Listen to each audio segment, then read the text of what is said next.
Good evening, everyone. Thank you for your patience as we handle some technical difficulties. For the record, it's June 4th, 2024, and the time is 6:03 p.m. I'll begin with the roll call. So, Council, when I call your name, please say here or present. Mayor Maxton. Here. Council Member Stroop. Here. Roden. Present. Olvera. Here. Kerner. Here. Parker. Here. And Chesley Menschow is not present. With 6 members of council present, a quorum is declared. Thank you, Christina. Would everybody please stand before me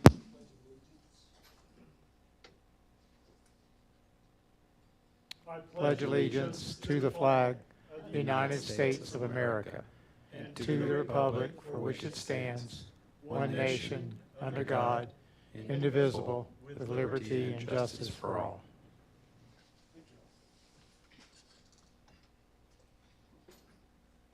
As a reminder, we are live broadcasting this evening's meeting. I'd like to welcome everybody here, and for those that are joining us by the live broadcast, I'd like to welcome you for joining the meeting also. Because we are live broadcasting, I ask that any comments that are made tonight all be made from the microphone podium that's up here. If you make it from your seat or anywhere other than the podium, people that are on the live broadcast cannot hear your comments. You do get an opportunity to speak. I just ask you to introduce yourself. And if you're a resident of Fair Oaks Ranch or what organization you are. And with that, we didn't have anybody sign up for citizens to be heard tonight. Is there anybody that didn't get an opportunity to sign up that would like to speak? All right, we'll move on with our agenda item for tonight.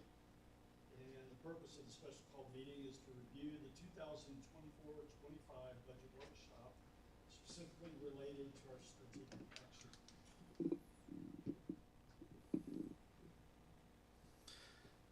Thank you, Mr. Mayor. Scott Hughes, Gay City Manager. Thank you for coming tonight for this special meeting on the Strategic Action Plan. We do this at least annually. Hopefully, as we mature in the process further, it will be even more often. But at least annually is a good review to go over where we've been and where we're heading over the next several years. Quickly, the objectives tonight. We're gonna primarily review the Strategic Action Plan. We'll focus on pillars and priorities, and I'll quickly finish my introduction. We'll get into the department heads very shortly. But why are we here tonight? We mainly want to review and reinforce the strategic plan as it's been developed over the last couple of years, and again, make sure, review what's been accomplished, what's still hanging, and what we need to complete to finish this version of the action plan. So most of this should be review. We've added, as you'll see, very little in the way of new priorities and projects from last year. The focus right now really is accomplishing what we've started over the last couple of years. I'm trying to avoid scope creep along the way and accomplish the remaining objectives that we set out to do here, arguably several years ago, but most certainly in the last couple of years. And reinforce, that's really the crux of the plan. We should be constantly referring to the strategic plan in our budget deliberations, our policy actions, and potential new initiatives. The goal, again, is to continue to make this process repeatable over time and integrate it into the business we do daily. So it's not just a once-a-year exercise. I think you'll find as we go through this that we have made considerable progress on this plan, even as we continue to refine the projects and the priorities, and even as we will continue in future iterations to develop formal milestones and key performance indicators. Just having the plan in place and referring to it frequently, we have kept these initiatives as the cornerstones of our plans and through our budget process. So we've accomplished many things that we set out to do, but we still have some ways to go, and that's what we want to talk about tonight. So I hope ultimately this is a good use of your time.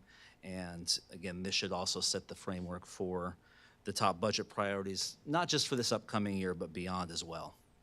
So when we start the strategic action plan, of course, at the very top we have the vision and mission statements. pretty much every strategic plan has that. We've adopted these several times. I'm not going to read these to you as we've done over the last several years.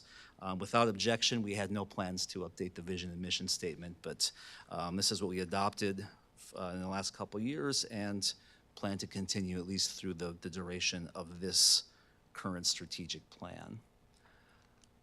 I want to review quickly the strategic plan hierarchy itself. The structure of the plan functions through what we call the 4 Ps: pillars, priorities, projects, and performance measures. Pillars are intended to be long-standing. They rarely change, as they are the ultimate objectives as defined by the council. Priorities, the next level under, are the medium-term strategies. Typically are intended to last between 2 and 5 years, and they should define the progress that ultimately define success in each of the pillars for the life of the plan. So those top 2 layers together form what I usually call the strategic plan itself, which is typically the level that's defined by council. Meanwhile, staff recommends and supports what I call the tactical plan, which are the 2 bottom levels, the projects and the performance measures. Projects typically should be short-term tactics, generally shouldn't take more than 2 or 3 years to complete, and they should define how priorities are completed. And again, and the goal is to have them completed within the duration of the plan length itself. And finally, performance measures, KPIs, these will ultimately track ongoing success. Continues to be a work in progress, but as we get more mature in this process, we'll integrate formal KPIs into the plan as well. So most of you have seen our pillars several times, but this is the structure we'll go through tonight.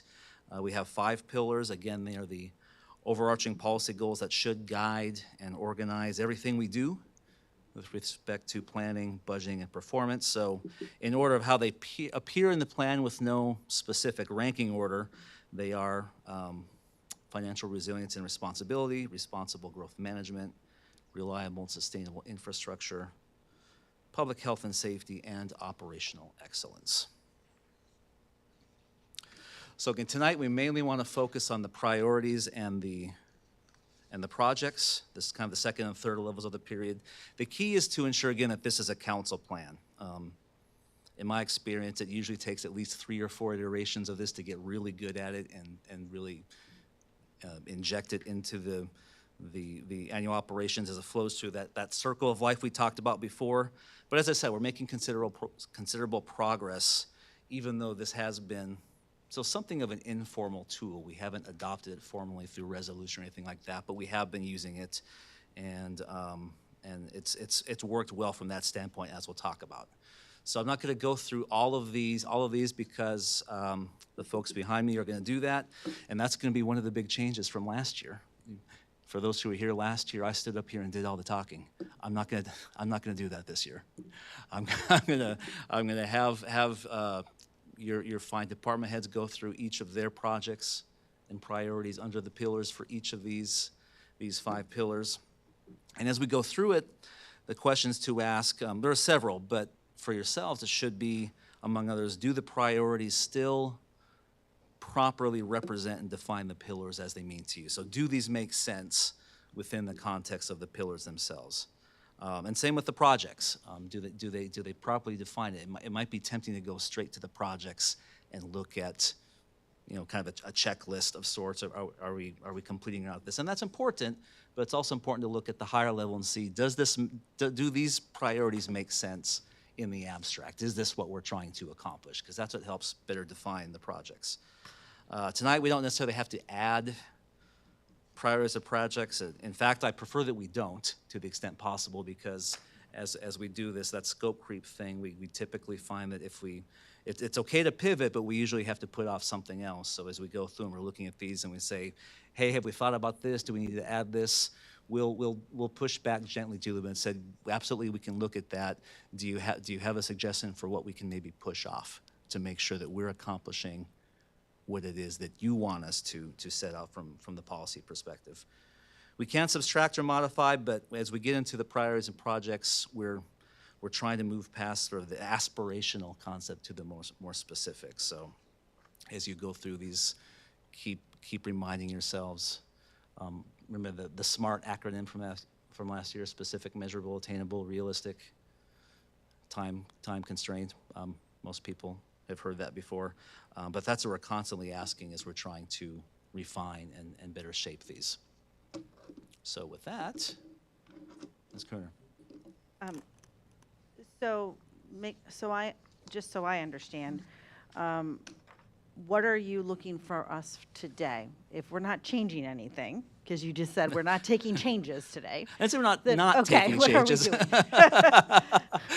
we want to make sure that you understand the progress that has been made, and if there are if there are items that we need to change, only thing we ask is if, especially if there's something that needs to be added, is there something that can come off or maybe be deferred so that we can focus on those items. So we've accomplished a lot. We still have a pretty broad list to go. And we want to make sure we're tackling not only the right projects and well, I'll just go projects, but in the right order as well, if that makes sense. So And the horizon for the strategic action plan is 3 to 5 years? yes, Okay. So, and we haven't looked at this for over 5 years, so I would imagine there should probably some things that we need to add. Some things have been completed already. absolutely. Yeah, so we should probably remove the completed ones and think about what other things we need to do. It doesn't mean you'd start it tomorrow. You could start it in 2 years. But, And you'll see through a lot of those we do have starting in future years as well. So we've tried to prioritize and put those in sequence, but we may not be 100%. That's where we need your help. I just think it's pretty important if we look at the priorities and projects and actually give thought into whether those are the right things we should be doing or focus on other things. No, And I do think there are things that we are working on that maybe don't tie to one of these as clearly, and maybe we should take credit for such things, such as engaging with external organizations, stuff like that. I don't really see, projects in there, but we're doing stuff to this, and take credit for that action. And then my last 2 questions, and I'm done. Do you want us to adopt this by a resolution at some point? That is the goal, yes. We Okay. talked about that last year as an ultimate, goal, for lack of a better word, that we want to do, because we would like to make this more formal.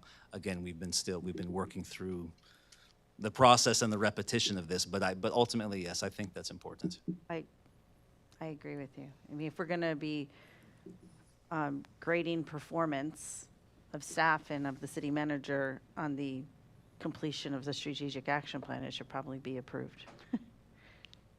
Agree. Okay. That was it. I'm done. Okay. So please, by all means, it's a workshop. I hope it's free-flowing. Give your input, make changes, suggest improvements, sequence, et cetera. My only ask, we keep in mind the art of the possible, that the temptation is to add, and not reposition anything else. So that's the only thing I ask you to keep in mind. But with that in mind, please, by all means, give all the input that you can, because that's why we're here tonight.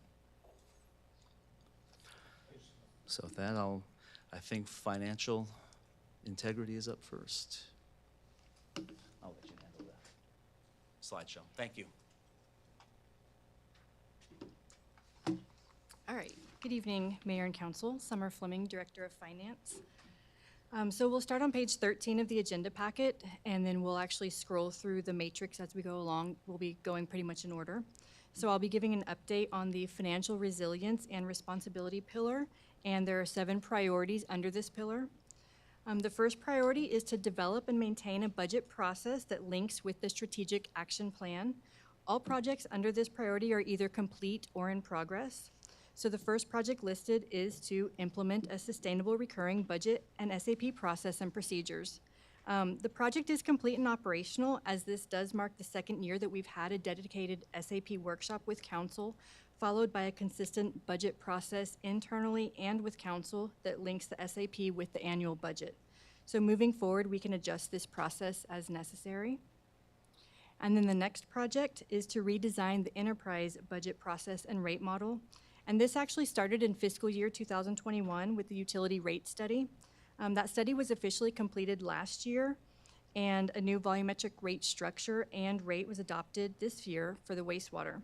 The next step is for the finance team to learn and update the calculation tool, the rate calculation tool, so that it can be incorporated into the annual budgeting process for determining utility rates required each year.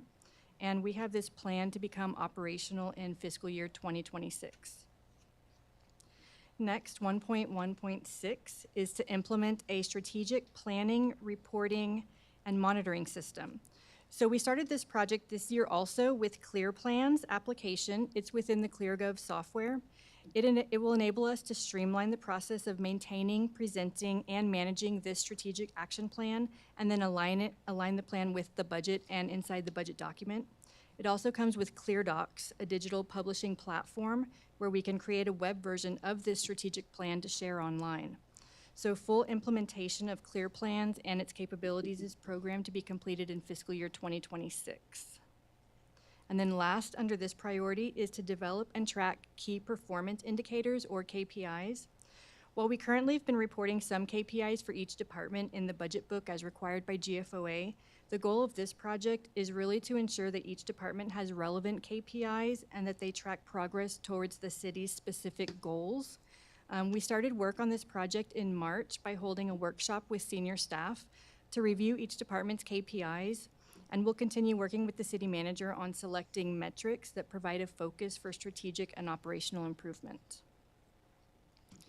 So the next priority is to develop a 5-year forecast, or what we're now calling the 5-year financial plan. The first project was to develop 5-year revenue and operational projections. This was completed with the governmental 5-year plan that we presented for the first time last fiscal year. And then the plan presented last month also integrated the CIP funding into the plan, which completed project 1.2.5 under this priority.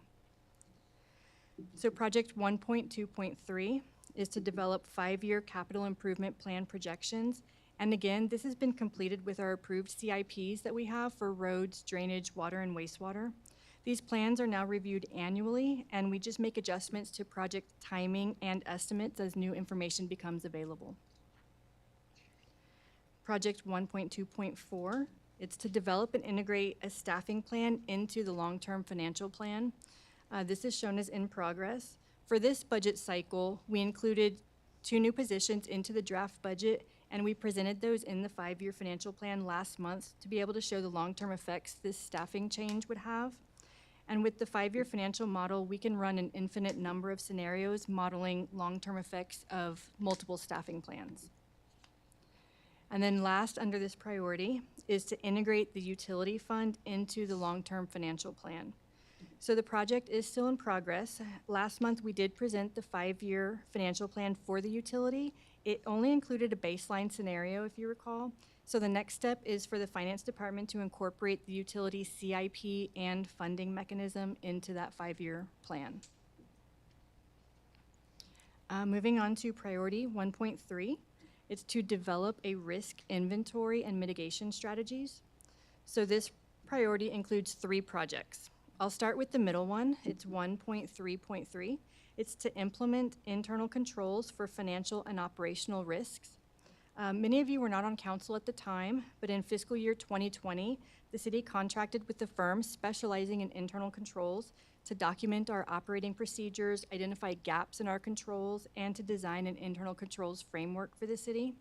So once that was completed, the finance department put into place numerous procedures and system access controls within Encode related to accounts payable, utility billing, payroll, cash processing, and those are actually monitored daily.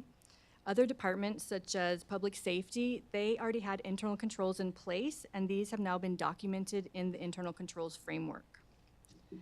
So going back to project 1.3.2, that's to develop a risk inventory for operational risks. Ideally, a risk inventory should include internal and external risks. Many of the internal risks were identified in the internal controls framework. So this project is still in the planning phase, as the next step would be to identify any external risks that the city could face, such as financial loss, changes in government regulation, market conditions, or technological failures. So we have this project currently planned for fiscal year 2027. And then SAP 1.3.4 would be to complete a risk management audit to ensure compliance with our risk mitigation strategies. The Finance Department, we're currently working on building an internal audit process that defines what tests to perform for each control and a schedule for testing all controls within the entire organization. And I expect this internal function to be operational in fiscal year 2025. All right. Next priority is 1.4, to develop sustainable financing strategies aligned with service delivery expectations. Now, the first two projects are to update the water and wastewater impact fee studies. Local government code requires impact fees to be reviewed and approved every 5 years. So an update is currently programmed in the FY 2025 budget. However, the Capital Improvements Advisory Committee, during their report to council in April, they recommended staff to bring a budget amendment forward this fiscal year in order to begin the study sooner. Grant, the Director of Public Works, is currently working with one of our on-call engineering consultants to obtain a fee proposal for an impact fee study. So staff may bring forward an amendment prior to the start of the new fiscal year. Project 1.4.8 is to negotiate and update new franchise fee agreements. We have current agreements with Gray Forest, CPS, and Pedernales Electric, and the earliest expiration date is not until the year 2030. The agreement with Republic Services expires with their service agreement, so a new waste management franchise agreement will be negotiated in conjunction with that service agreement. And then telecommunications franchise fees are now governed by SB 1152, so there's no need for negotiated contracts. The next two projects listed are to develop sustainable and equitable. Greg, is it okay if I ask a question? Sure. What's the difference between a franchise agreement and a service agreement? So I believe their service agreement is for them actually performing the waste management services to the residents. And within their agreement, we just negotiate what franchise fee we're going to require them to pay for the right-of-way of use of our right-of-ways, yes. So it's just like a use of a right-of-way franchise fee? Like, Essentially, I think so. That's the concept of a franchise fee, yes. okay, so Republic Waste, why do they have a franchise fee? Why did, Drive on? Isn't that public streets? I guess I'm confused, like, do we have a franchise fee with the fire department and with Arcadian and all of them as well? No. do not. No, the concept of the franchise fee is one is use of right away, and also in the case of most utilities, including and especially solid waste, it's that exclusivity agreement. So in the case we contract with one solid waste provider that provides a service and gets the business for the entire city. So the franchise is based on that. Wouldn't the Acadian agreement be considered a franchise agreement? Because we're giving them exclusivity use of our city, and then the residents are paying for their service? Could be. I guess my question is, do we have a list of what are our franchise agreements and what are our service agreements? Because I don't know if I know the difference between the two. Not specifically, we don't have lists, no. I mean, in answer to your question, the best answer I have, honestly, council member, is that with those cases, it's hasn't been traditional to do that for emergency services. One, perhaps. Well, I would consider the Acadian agreement a franchise fee agreement. We paid them a nominal fee to be our exclusive provider of transport of residents to the hospital, and then they charge the resident and their insurance that. Unlike the fire department, which is more of a service, doesn't get charged back to the resident. So, to consider, I say that because we were not allowed the ability to negotiate the last time we reviewed with Acadian, and I thought we should have. So, just saying. Point, we'll look in. Okay. Okay. The next two projects listed are to develop sustainable and equitable water and wastewater rates. Again, these projects were related specifically to the utility rate study that concluded last year.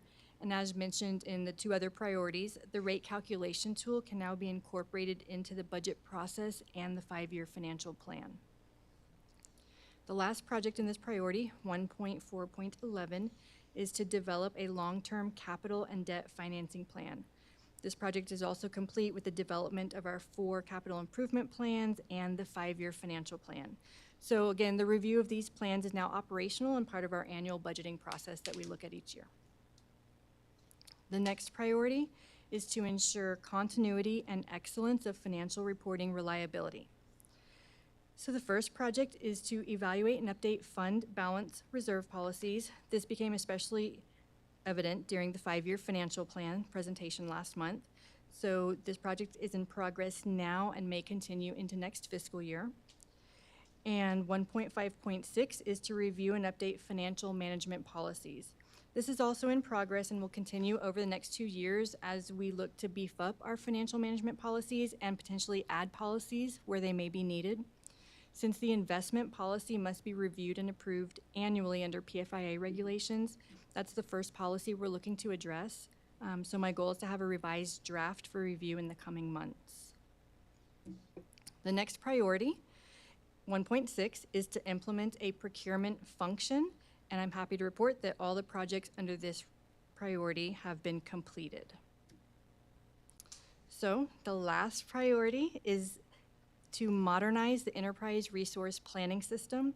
There are 4 projects listed, and all of these are right now in the planning phase.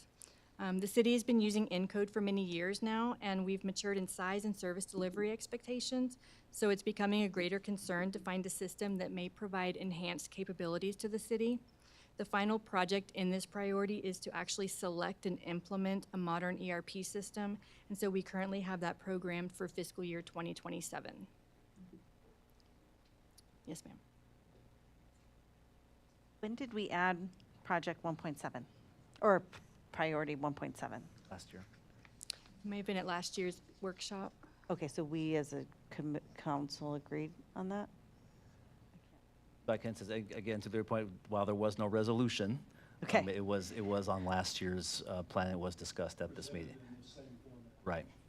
And nobody disagreed, so it's now in there. Okay. I think I'm good with voting on these things going forward to make sure we agree on all of these things. So, are we going to remove the one that's complete? The procurement function? Okay, so when we make the revision, we'll remove that.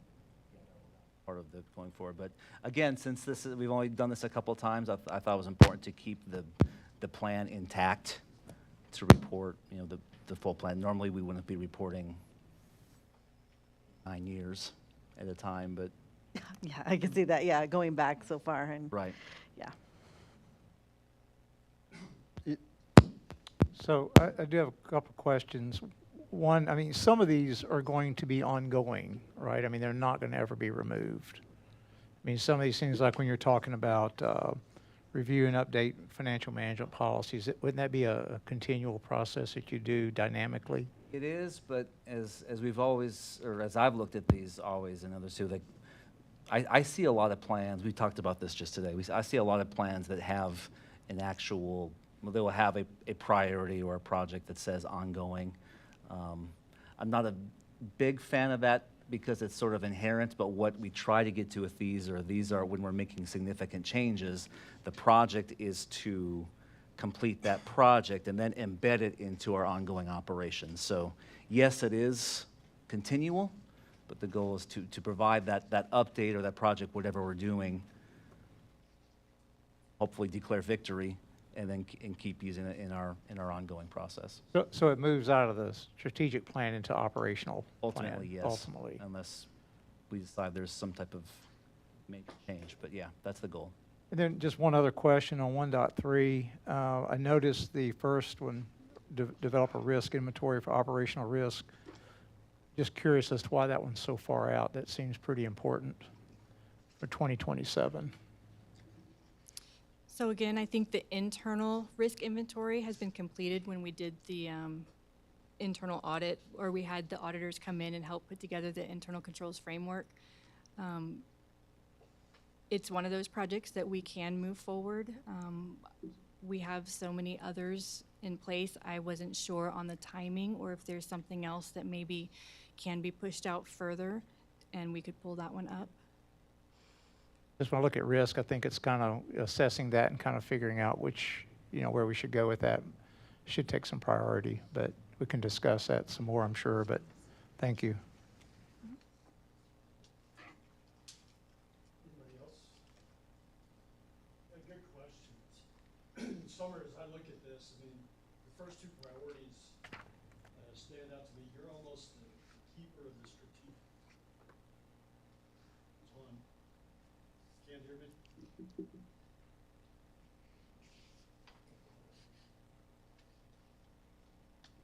How about now?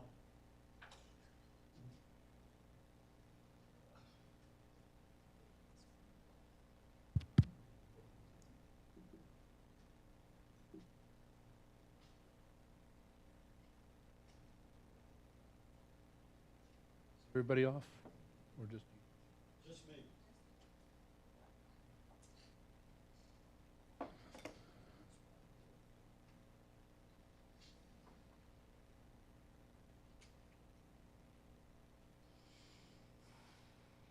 Yeah, how about now? Good? All right. So when I look at this in summary through your presentation, I mean, you're really the link, maybe the keeper of the strategic action plan that makes the link between what we're doing in our plan, our 5-year plan, and how we link this to our budget, which is really why we're here. I mean, it's to develop those long-term projects of what we want to look at. And as I read through it all, I think we're better. We're getting it. We're trying to identify the process of where we need to get to it. As you went through these, I mean, obviously you've, through the finance department, y'all are going to be busy over the next year with everything you've laid out. But it's really managing the time and the resources and the personnel that we have and putting it in a plan so that we can, it all contributes to the accomplishments of what we want for the city next year and the following years, and complements, as you've laid out in your priority number 2, is a 5-year budget. And so some of these are good. I look at, things that we've identified, maybe through other means, and some of the, maybe even what was put out for our budget meeting on Thursday, and trying to look at those and tie them back to what we've put here in the strategic action plan, and are we making the connection? Because ultimately my thoughts are, as we go through this, then when we get to budget, everything should relate back to what we've laid out in the strategic action plan. It's a hard concept, I know, and it takes training, it takes repetition to get people to understand that, but we've made great progress in my belief. We're getting there, and so I appreciate all the efforts, and especially what you've done as the keeper of the SAP and linking this to the 5-year plan.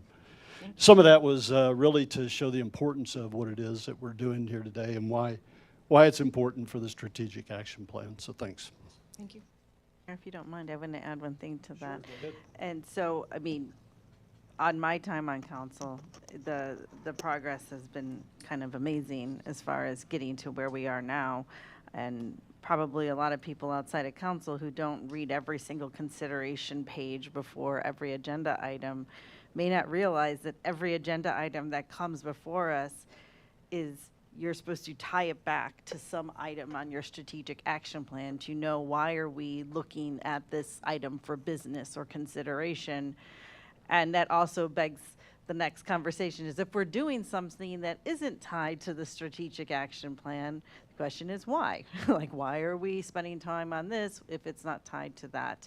But normally, I mean, we don't do that. Normally, we have so many things to do within our strategic action plan that there's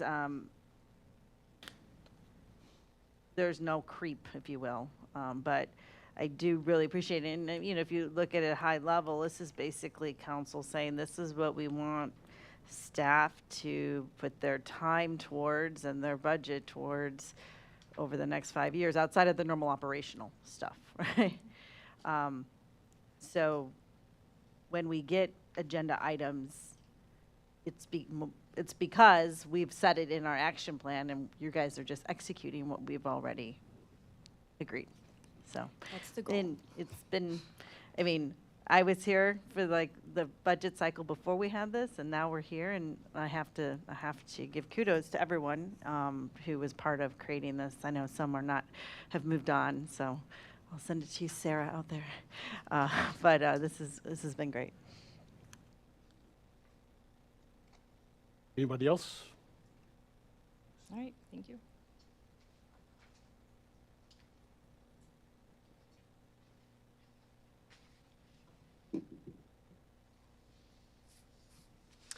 Good evening, Council. Grant Watanabe, Director of Public Works for the city, and I'll be covering, I guess that's the next two pillars, the first of which is responsible growth management. Under the first priority under responsible growth management, it's to manage the physical development of the city in accordance with the comprehensive plans. And under this priority, there looks to be about 10 different related projects. The first project is to update the International Family of Building and Life Safety Codes, and this is done every 3 years. We've been doing this regularly. The next set of codes to be adopted is the 2024 versions. You should be seeing an ordinance sometime this fall or winter to do that.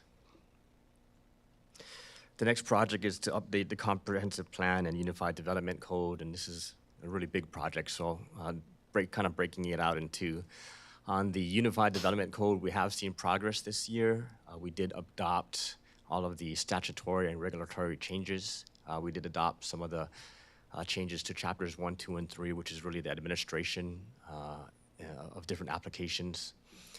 And we also worked through our first set of policy amendments. Hopefully later this year, we'll be able to host or hold a public hearing on some of those policy amendments, but this is one of those that's going to be ongoing, hopefully year after year as we identify future policy changes that hopefully warrant some consideration.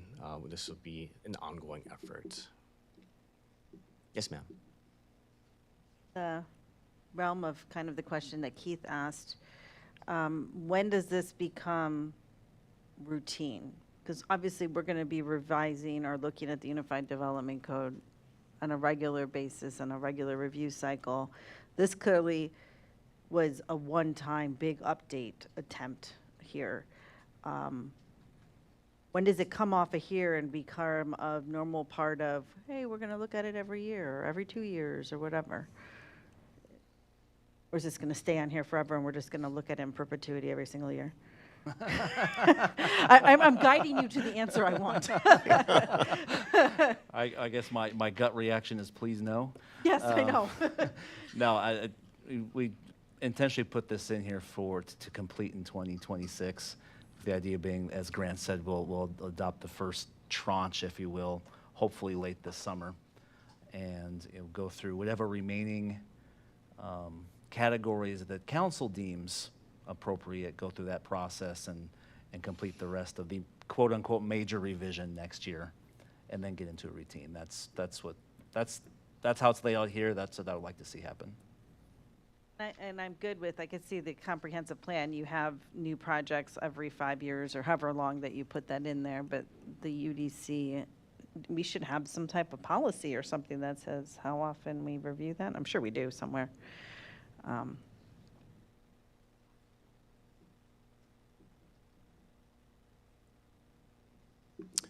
Okay, that was my question. Moving on, several of these projects are related to the update to the comprehensive plan. For example, you see one of the projects is to update the future land use map, another one is to update the transportation plan, and another one is to integrate small commercial opportunities into the comprehensive plan.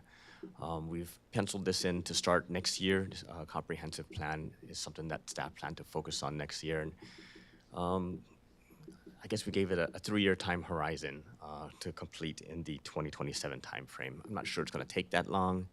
I don't think anybody expected UDC to take that long either, but we penciled it in just for planning purposes. A couple of other projects in this area include to develop and implement a turnkey pre-development process and development handbook.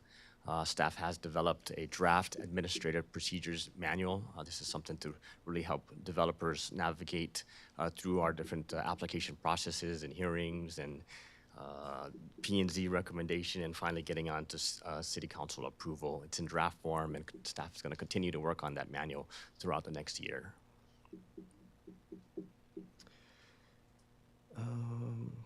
Another project under this priority is to identify staffing and training resources to manage the development process.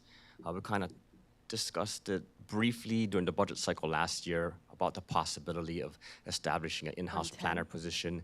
This is going to come up again this year for more discussion. Just the amount of pre-development meetings, the amount of applications we see, and then continued focus on the UDC as well.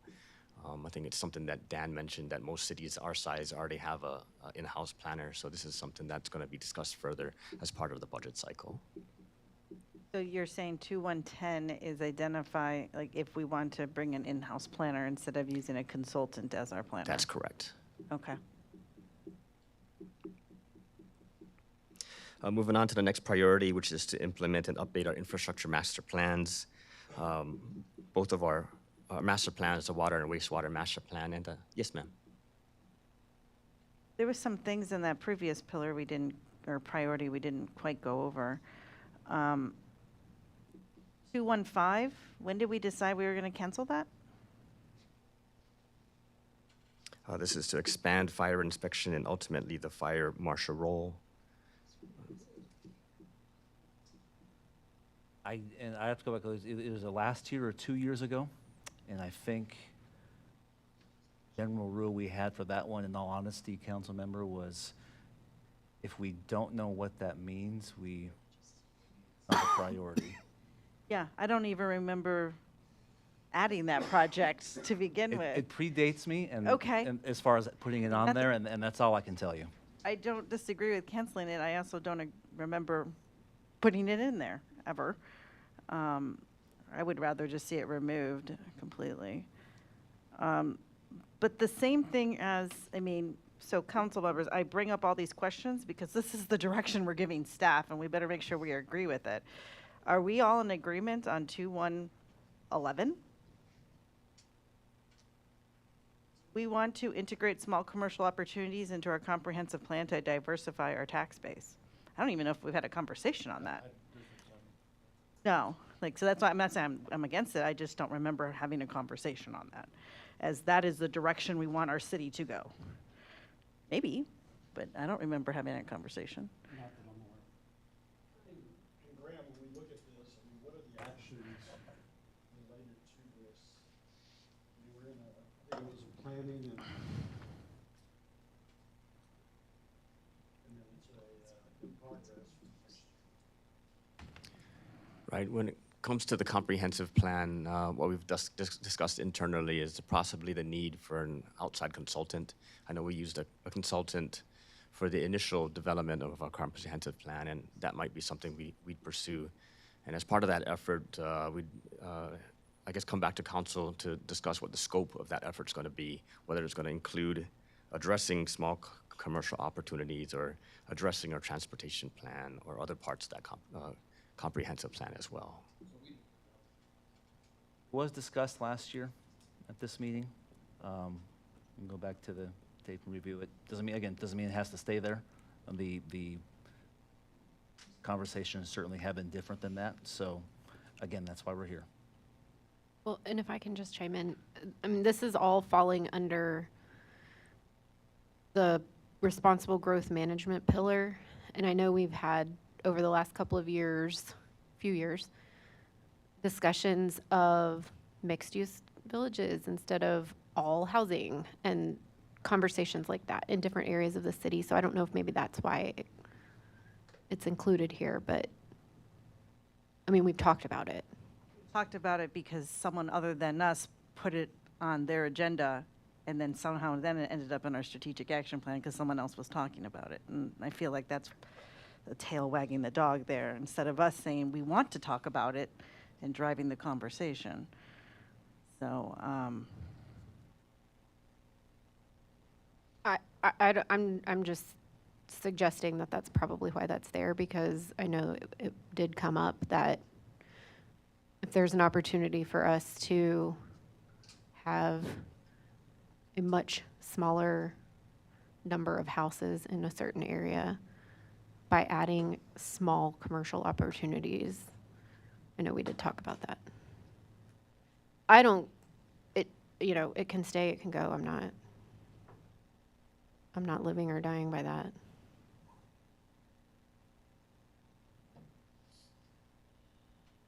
I'm just saying, I don't think I have enough data to say that this is something we should be driving our city in this direction of. I don't know. Maybe. Yeah, and the way that I understand it, it's down here, it's part of the comprehensive plan update, which is another one of the items that we're looking at. So it's not saying that, the way I took it, it's not saying we're in favor of small commercial activity, we're not in favor. It's taking a look at this and is it need to be integrated as part of the comprehensive plan update. Oh, no, I read it specifically. It says, integrate small commercial opportunities into the comprehensive plan in order to diversify tax base. That is a directive statement. That is not determine if we want to do this statement. Like, that's my concern. And if we sign on this, we are saying as council, that is a policy we are making for the city. I don't know of any feedback that drives me to make that statement. I think in a way, the future land use map kind of conveys that message when we designate different parcels as neighborhood commercial or mixed use. That kind of conveys that small That's required by commercial. law. So we're required to put those in there by law. It doesn't mean we're intentionally trying to add more. So that's why I'm trying to, so this is a directive statement, given like a vision of council. Anyone would read it that way. So we'll pick this up and say, the council is directing staff to add small business to diversify our tax base. That's how someone would read this. Maybe it's just as easy as modifying the wording as part of that is, and Grant, what I understood you to say is looking at small commercial activities as part of the comprehensive plan update. Is that, not trying to put words in your mouth, but There's another line for update the comprehensive plan. That's different.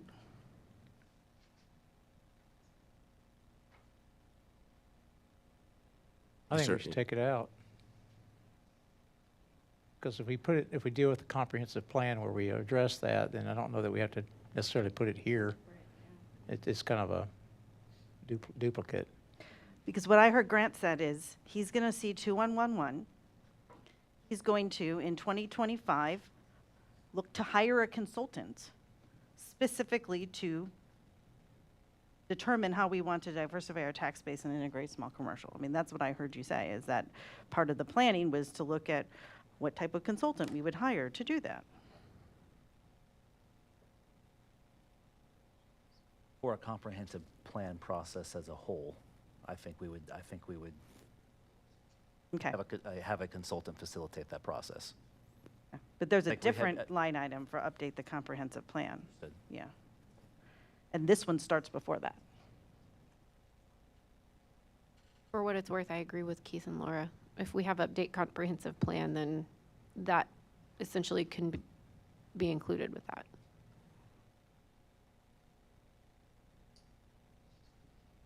Not a problem. We can it's all inclusive. If we're going to update the comprehensive plan, it would be part of what we'd review anyway, so Yeah. why don't we just strike this?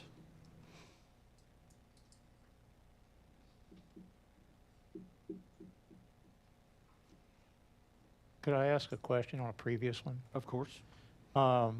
2.1.9, exactly what is that addressing?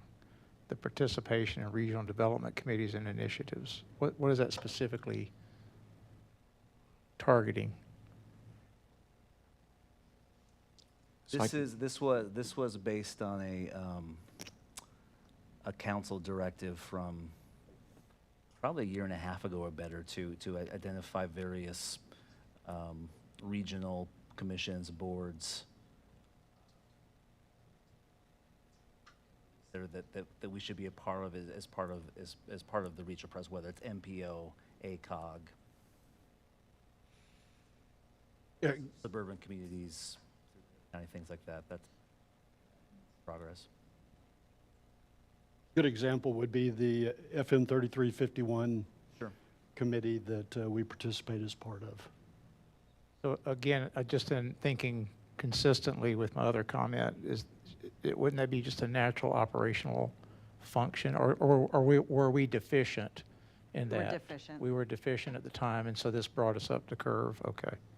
Yeah, like the feedback that we were getting is we'll find out about Lemon Creek probably a year or two later than we should have if we had been engaged with some of these organizations Okay. earlier. And so we're actively trying to get into those groups that we haven't been in. And I think we've been making a lot of progress.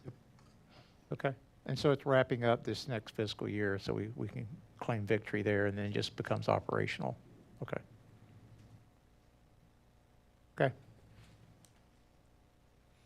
All right, if there's no other questions on this priority, I'll move on to the next, which is to implement and update the infrastructure master plans. Our current master plans, again, were updated in 2019. They're about 5 years old, and since then, we have conducted some subsequent studies and made some decisions that kind of impact our future infrastructure requirements. And just to give you an example, for our wastewater infrastructure, our original master plan called for construction of a new wastewater treatment plant. But through some of the studies we had with Garver, we did ultimately decide just to expand our existing wastewater treatment plant. So that's a change that needs to eventually be incorporated into our master plan. Similarly, on the drainage side, since 2019, we've identified quite a few other drainage issues. And I think we're addressing some of those as part of the upcoming budget process. But to incorporate those additional drainage issues into our master plan would be a benefit.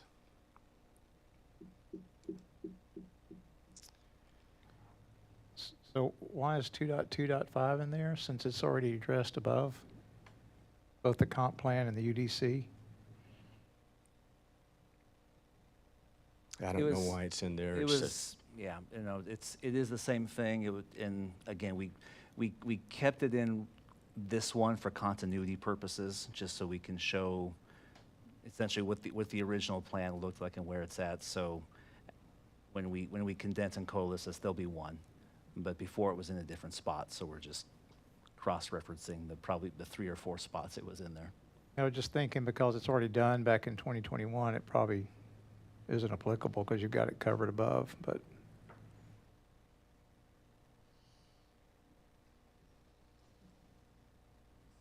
You're right. Again, we're trying to look at the original one and make these amendments at the same time. So that's why we have this long history that normally once we set a kind of a starting now date, we won't have that going forward. But again, since we're still working on this draft, we just wanted to show where we've been. So after we've seen it tonight, then it can disappear, since we know where we've been? Okay, all right. Is there a master plan in the comprehensive plan that is not water, wastewater, or drainage that would fall under section 2.2? If not, then it is duplicative, because we already have 2.24 and 2.26.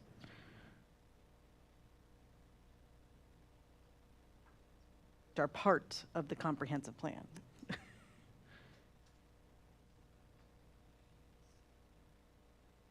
Okay, I agree with you, Keith. I think with 2.24 there and 2.26, that covers any changes we would make in the comprehensive plan regarding infrastructure.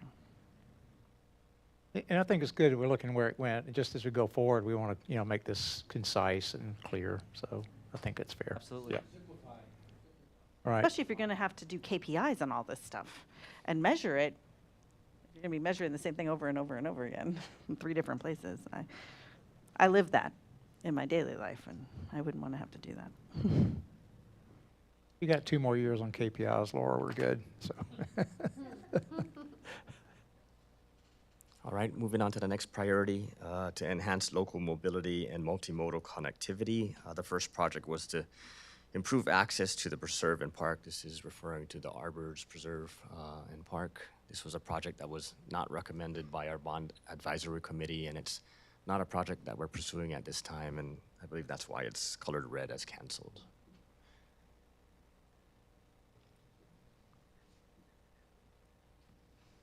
Are you referring to the road that joins the arbors?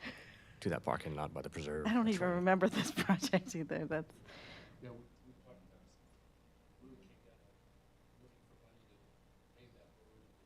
remember that. Need to make sure we turn our mics on. Is that what you're telling me, Christina? Okay. Are we recommending removing that just like so it's not there anymore? Yes. Yes. That's what.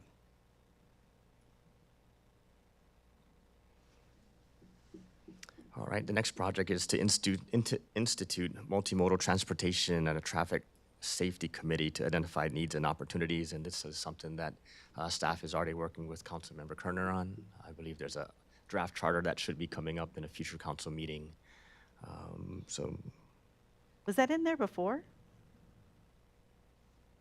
Or did we just add that in? Traffic safety part, we added in, the multimodal was in there before. Ah, so we just kind of revised that project to Correct. include it in there. Okay, cool.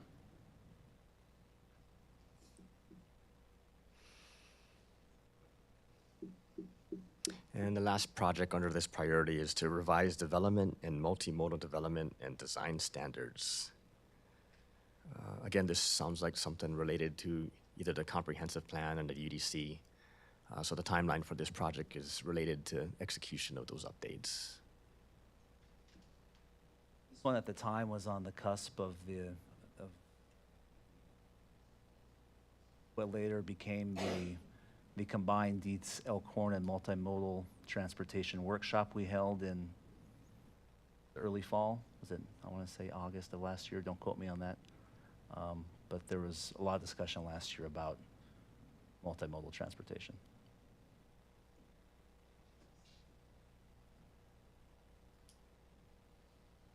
So what would we get from that? 0.36.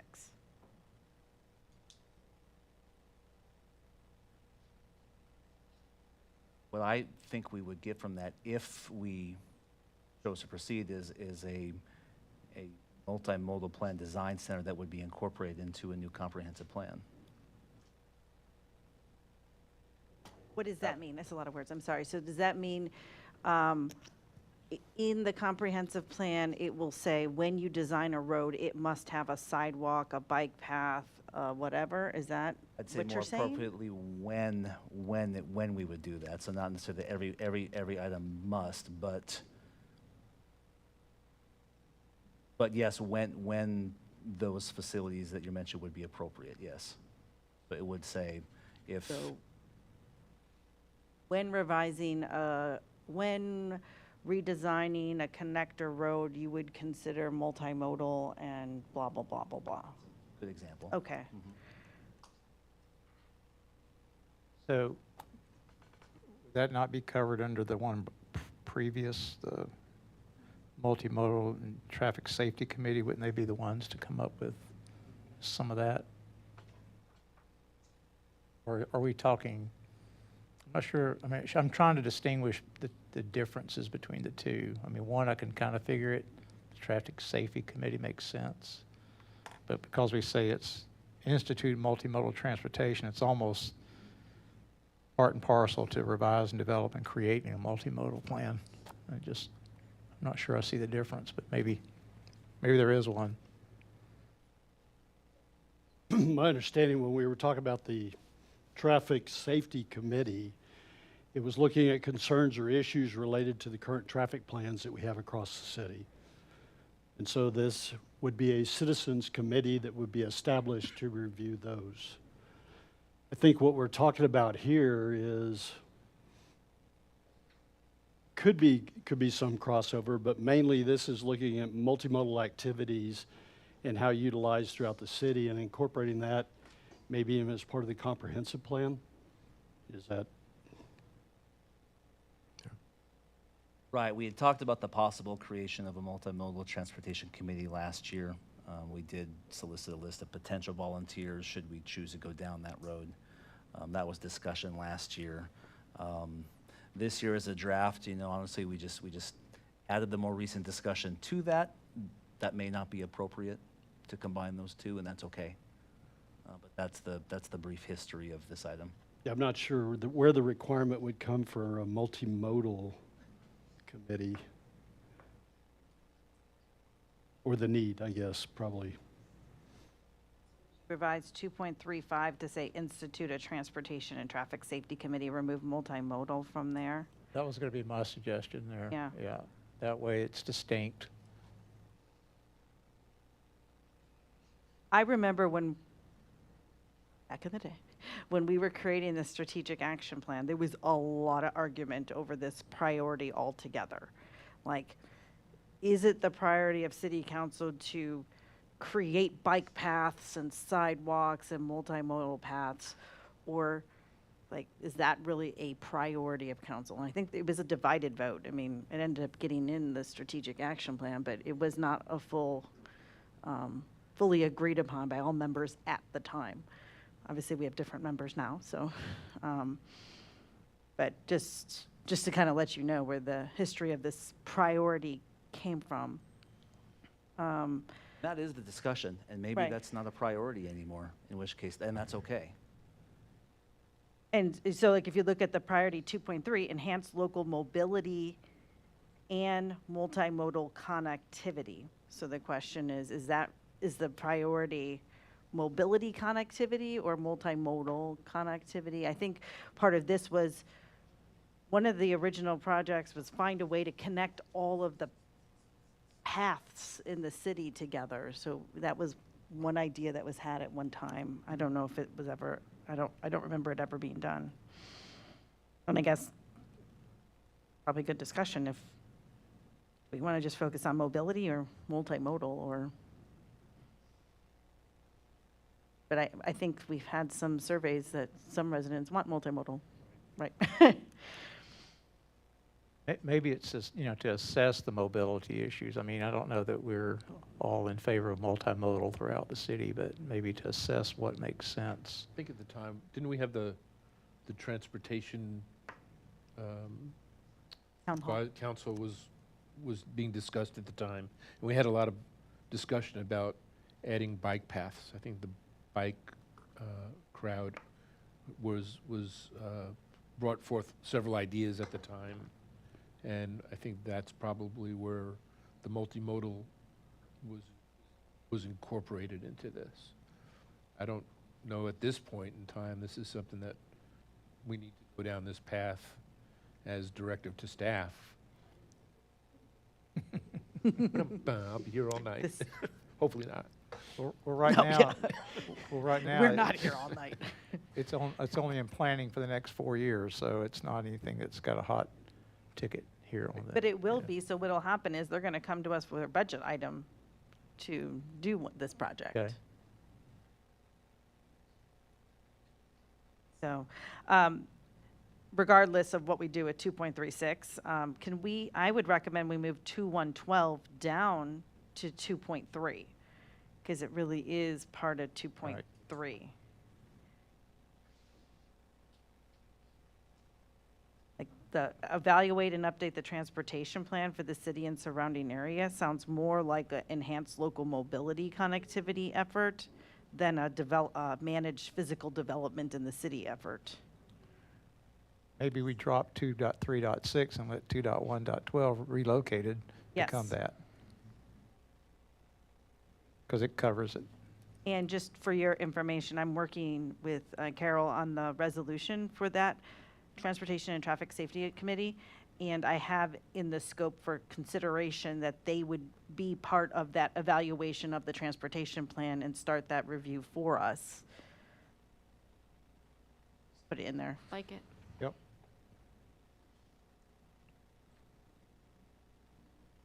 Do we want to take out multimodal out of 2.3? Like the big priority, or just keep it in there? Because, I mean, we may care one day. Yeah. Well, I think the consideration, I mean, we are a multimodal city. Yeah. We do have walkers, runners, bikers, golf carts, cars, horses. Yeah, yeah. And keeping the consideration in there doesn't mean that we're looking at adding paths or widening roads to include these. I think it's just the consideration as part of that.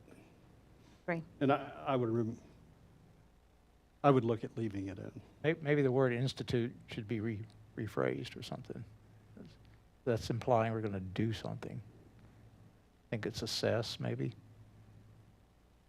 Well, 2.35, we are instituting a committee. We are doing that, for sure. I'm with you, Greg, because if you look at multimodal as, hey, we want to make sure we maintain connectivity for golf carts and horses and runners and cyclists, I do care about that. I may not want to redesign my entire development code around that, but I do care. A consideration Yeah. as we move forward. Yep. So take out 2.3.6. Yeah, I think. But move 2.112 down. Right. Okay.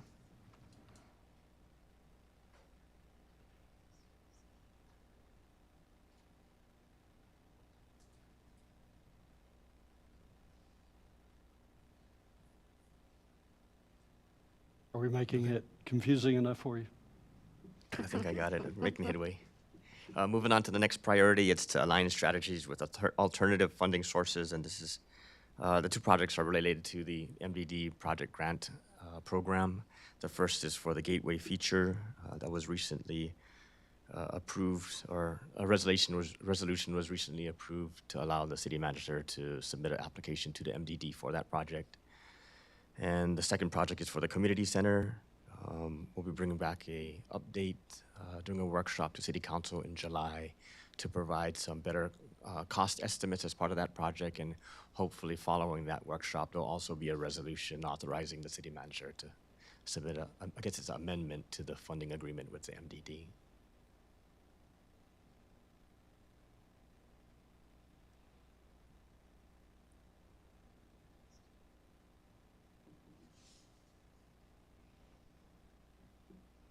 And the last priority under responsible growth management is to develop, implement, and update environmental sustainability programs. The first is to develop and implement the water conservation program, which was adopted in 2021. We did recently amend that plan to include a change in the watering days for addresses that end in 0 and then moving commercial accounts to Saturday. This next project is a UDC requirements for new developments, specifically tree preservation, open space, and conservation. These are some of the proposed policy amendments that has been identified but not really digested yet. I think it's on the second set of policy amendments for consideration. The third project is to develop and implement the tree preservation and oak wilt assessment program. This project is completed. We have established both the tree mitigation fund and the oak wilt program. And this Thursday, we'll see the second reading of the ordinance appropriating some funds for the oak wilt treatment reimbursement. And it looks like the last two projects, 2.5.7 and 2.5.8, those show they were completed in 2022. One was related to wildlife education, preservation, and management. And the other is to establish partnerships with outside entities for conservation initiatives. What is the vision for this priority? Looks like it's going to be ending soon. All the projects are done. Is there additional things staff would think we should focus in this area, or are we going to just say, we did it, yay? Because when we're done with that UDC requirement and that oak wilt or whatever, that policy, then there's nothing else left here. Well, I think it becomes what Keith mentioned earlier, it becomes operational, Okay. and so. So then we would say, we did it. We developed and implemented an environmental sustainable program. We're done. We're just doing it now. Right, we just Okay, maintain it. cool. I'm good with that. The first one I was looking at, we talked about the water conservation program. And so we did come up with, I believe you're talking about our drought contingency plan and the components of it that we currently utilize. And it may be something that we want to take a look at as we continue to go into drought, and are there other areas that we could expand on? Maybe rain catchment systems or other areas within the city that we can focus on for water conservation. Just something to think about. I think it'll become something, could become something very serious for us in the future. We ought to have looked at the program as much as possible to ensure that we're prepared for the future. I just offer it. Yeah, I was going to suggest something similar in this. How, to your point, I think a lot of these do become embedded in operations at this point and have been. I think two items we should do is view the drought surcharges and the drought contingency plan that we did adopt a couple years ago in light of changes that could be coming from our groundwater providers, for starters, as it relates to drought contingency. And how are the drought surcharges working now that they've been in place for a couple of years, both for residential and commercial establishments? And maybe, Good you know, add. I'm sorry. I'm just saying, I think that's a good ad. Yeah. Maybe in that, Greg and Mayor, in light of that comment, is that maybe looking for alternative sources of water could be a targeted strategy, you know, because I know we're limited, but there may be things that become available down the way that we should be apprised of.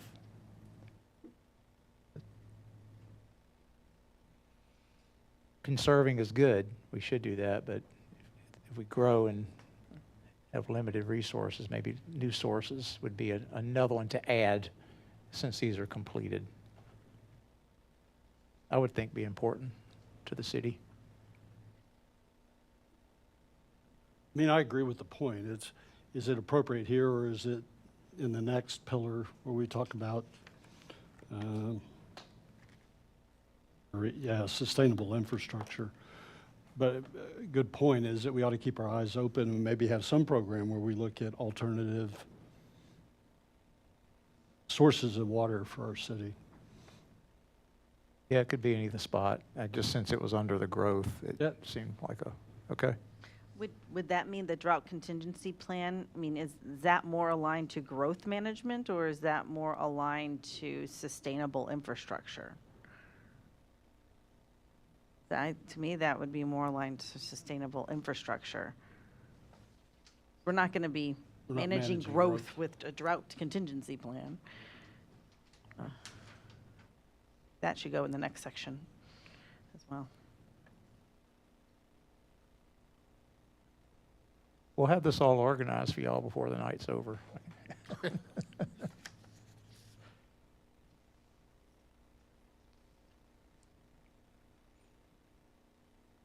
Well, as Grant transitions to the next pillar, but It's also but- Grant, so. you know, great discussion, great questions. I mean, that, and I think it's important. We talked about the repetition a lot of doing this. I think that's important because as we talk about these over and over again, we are able to get more specific, ask more questions about what these really mean. Are these still priorities? So while we may look at some and think, you know, well, what the heck was that? Or why are we still doing this? I think it's important to do this so we can narrow down to what it is we actually want to do. So that's, again, that's okay. That's a good thing. All right, transitioning to the next pillar. Again, this is reliable and sustainable infrastructure. Starting at the top, the first priority is to enhance and ensure continuity of reliable water resources in accordance with CCN obligations. So the first project listed was to develop project criticality chain and funding plan. This is something that staff worked the bond advisory committee to identify water and wastewater CIP projects, and I believe this should be coming in front of council soon as part of the normal budget process.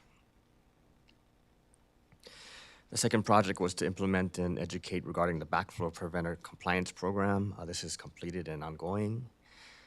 The third project is to evaluate and ensure water supply availability and continuity. This is something that Councilmember, I think Roden was referring to. It's an ongoing planning process. We're already in discussion with GBRA on developing and obtaining new water supply sources. They've identified what they call a water security initiative to support the needs for many of their existing customers, leveraging some of their water rights out toward, I guess it's the south coast area, and using that to support some of their customers. I have a question. So how does that one show up as all just planning? I mean, do we ever land with that one? This 3.1.15? So that one's going to be in planning stage for a while. GBRA doesn't expect the new water source to come online until 2030 something. Okay. So we'll be working with them from now until then, and at some point we'll have to sign an agreement to contribute financially.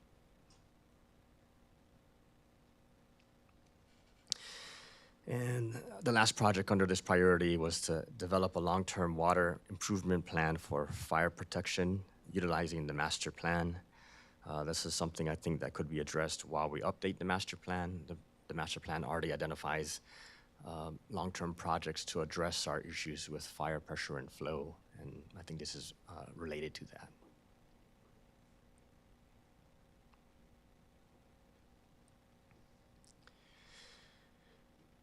So we have the backflow up there that was completed in 2020. Is there any reason to keep that on? I think we've got the program. I think we track it pretty well. And, you know, when we first started this, there was an information process related to this, just to get people to understand that they needed to have their backflow preventers inspected. I think we have a good program in place right now, and even a reminder to residents of when it's time for the 3-year update inspection to their backflow preventer. I guess, has it become operational now?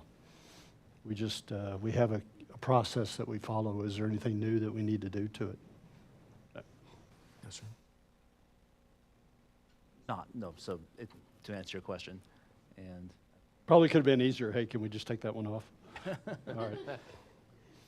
the last time, so when we revise this, yeah, we'll stick within the 5-year term specifically, and what I think I'll do for everyone's help too is to have just a cheat sheet for those past items, so we can see all the things that have been completed Oh. and or canceled, and then we can Great idea. put a pin in that and say, okay, done, moving on. So anything that's got a blue box would move to that thing? Right. Okay. I like it. All right, moving on to the next priority, which is to enhance and ensure continuity of reliable wastewater treatment in accordance with our CCN obligations. There's one project, and that was to, again, develop project criticality chain and funding plan, similar to on the water side. Staff has worked with the bond advisory committee to identify the wastewater projects. I guess over the next 5 years, that's going to be proposed to council as part of some of the debt funding options.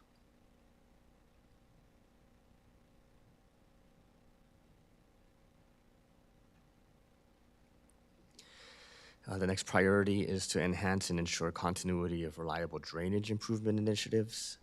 The first project is basically done. Again, it's to work on identifying project criticality and funding plan for drainage projects. The second project is to establish a programmatic and systematic approach for drainage improvements from our master plan. Again, staff has worked with the Bond Advisory Committee to identify 11 projects valued at $2.2 million. That's going to be presented to council as part of the budget process for consideration and debt funding. And projects, the third and the fourth projects are kind of related. They're related to, in that they're for the a drainage maintenance program and assessing the effectiveness of a drainage maintenance program. So That's pretty much done though, right?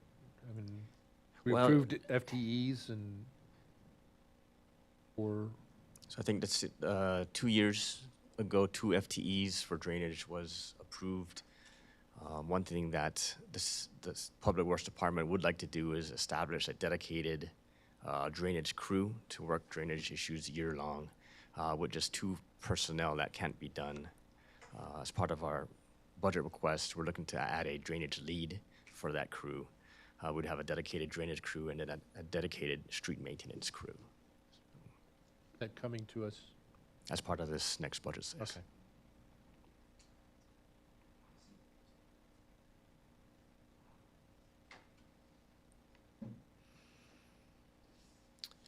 All right, moving on to the next priority, which is to enhance and ensure continuity of reliable roadway improvement initiatives. The first project was to develop roadway master maintenance and rehab capital improvement plan for roadway projects, which we've done. We've also identified a funding mechanism for many of those roadway projects in our CIP. The second project is to conduct long-term road condition analysis. This is an ongoing thing. Every 5 years, we do contract with a vendor to bring their mobile asset collection vehicle to drive every single one of our roads and collect condition data. And we use that condition data over the next 5 years to project which roads need to be done at which time and with which treatment. So the last time we did that was in 2020. So we're planning to do that again in 2025.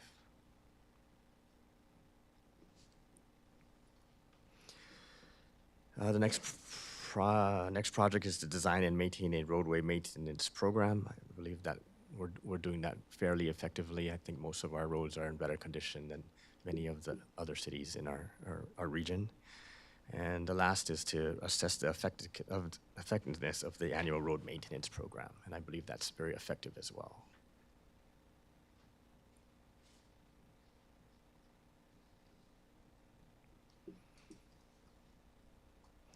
And the last priority under this pillar is to enhance and ensure continuity of reliable city facilities.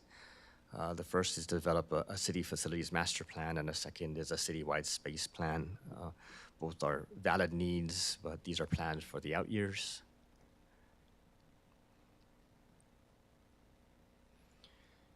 So what is a citywide space plan? What does that incorporate?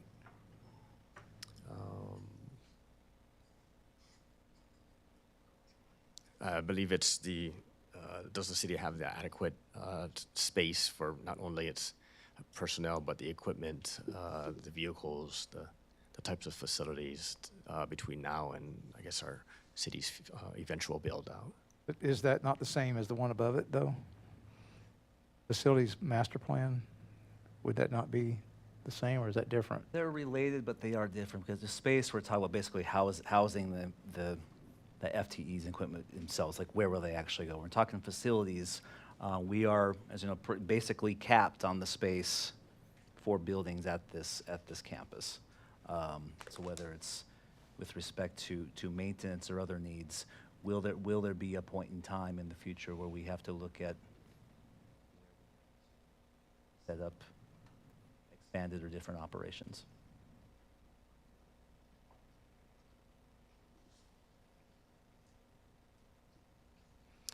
The third and the fifth project are related to the City Hall renovation. Those will be completed this year. There's just a few punch list items remaining, but we're confident that'll be finished this year. The fourth project is related to the community center. Again, we're projecting that construction completion in 2026 if all goes well. Right now, we're in the design phase, and that will continue. The design phase will continue for the next 6 months. And then the last project under this priority is to develop a replacement program for assets critical to city operation.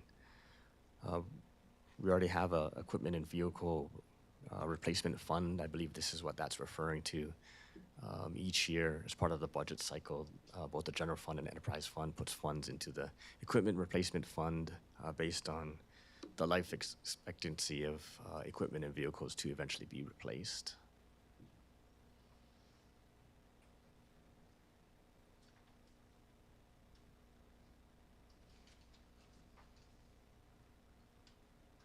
Any questions?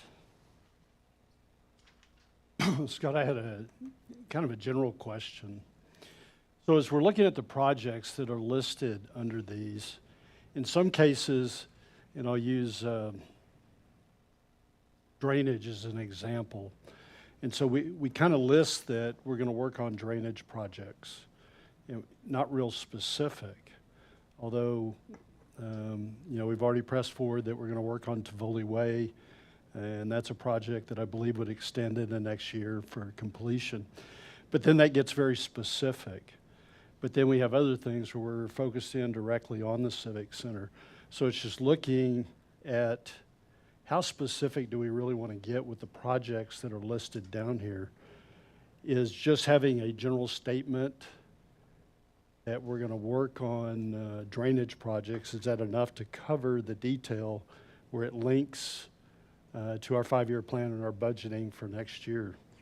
I think it is because we do have, for those areas, roadways, drainage, and utilities, we do have now approved CIPs that link back to this already. So in the full plan, we actually do list the CIP projects as well.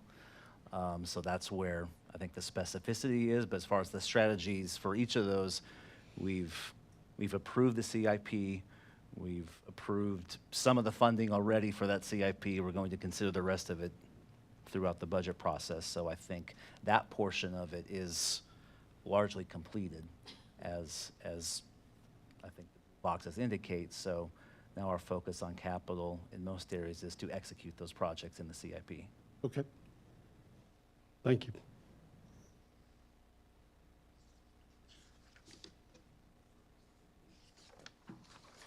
All right, moving on to the next pillar. I think that's public health and safety.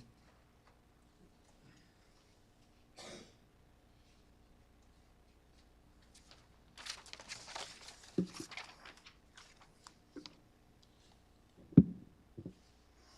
evening, Council. Going over the public health and safety priority pillars. Under 4.1, enhancing and ensuring the continuity of police services. One of the first ones we had on there was 4.1.1 and 4.1.2, which was develop and implement standards of cover and utilization study for the police department. In 2021, Council authorized a contract with Matrix Consulting Group to perform the standards of cover and utilization study.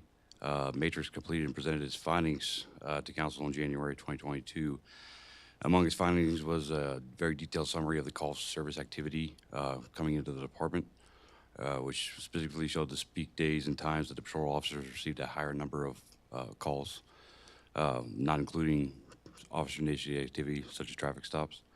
Data allowed us to verify that we had the adequate staffing on patrol to meet our current scheduling model and to ensure that we maintain our faster than average response times for the PD. Other than the patrol activities, the study performed a high-level analysis of the duties and responsibilities of our criminal investigations, administration, and animal control services. Based on the results of this analysis, internally, we've been sampling and testing some different methods of assessing the daily duties and responsibilities and overall workload for those 3 areas. Overall, the studies provided the department with some valuable information that we've utilized for patrol response and scheduling, as well as a foundation for developing a more effective and valuable method for tracking and managing the tasks and responsibilities of the other sections.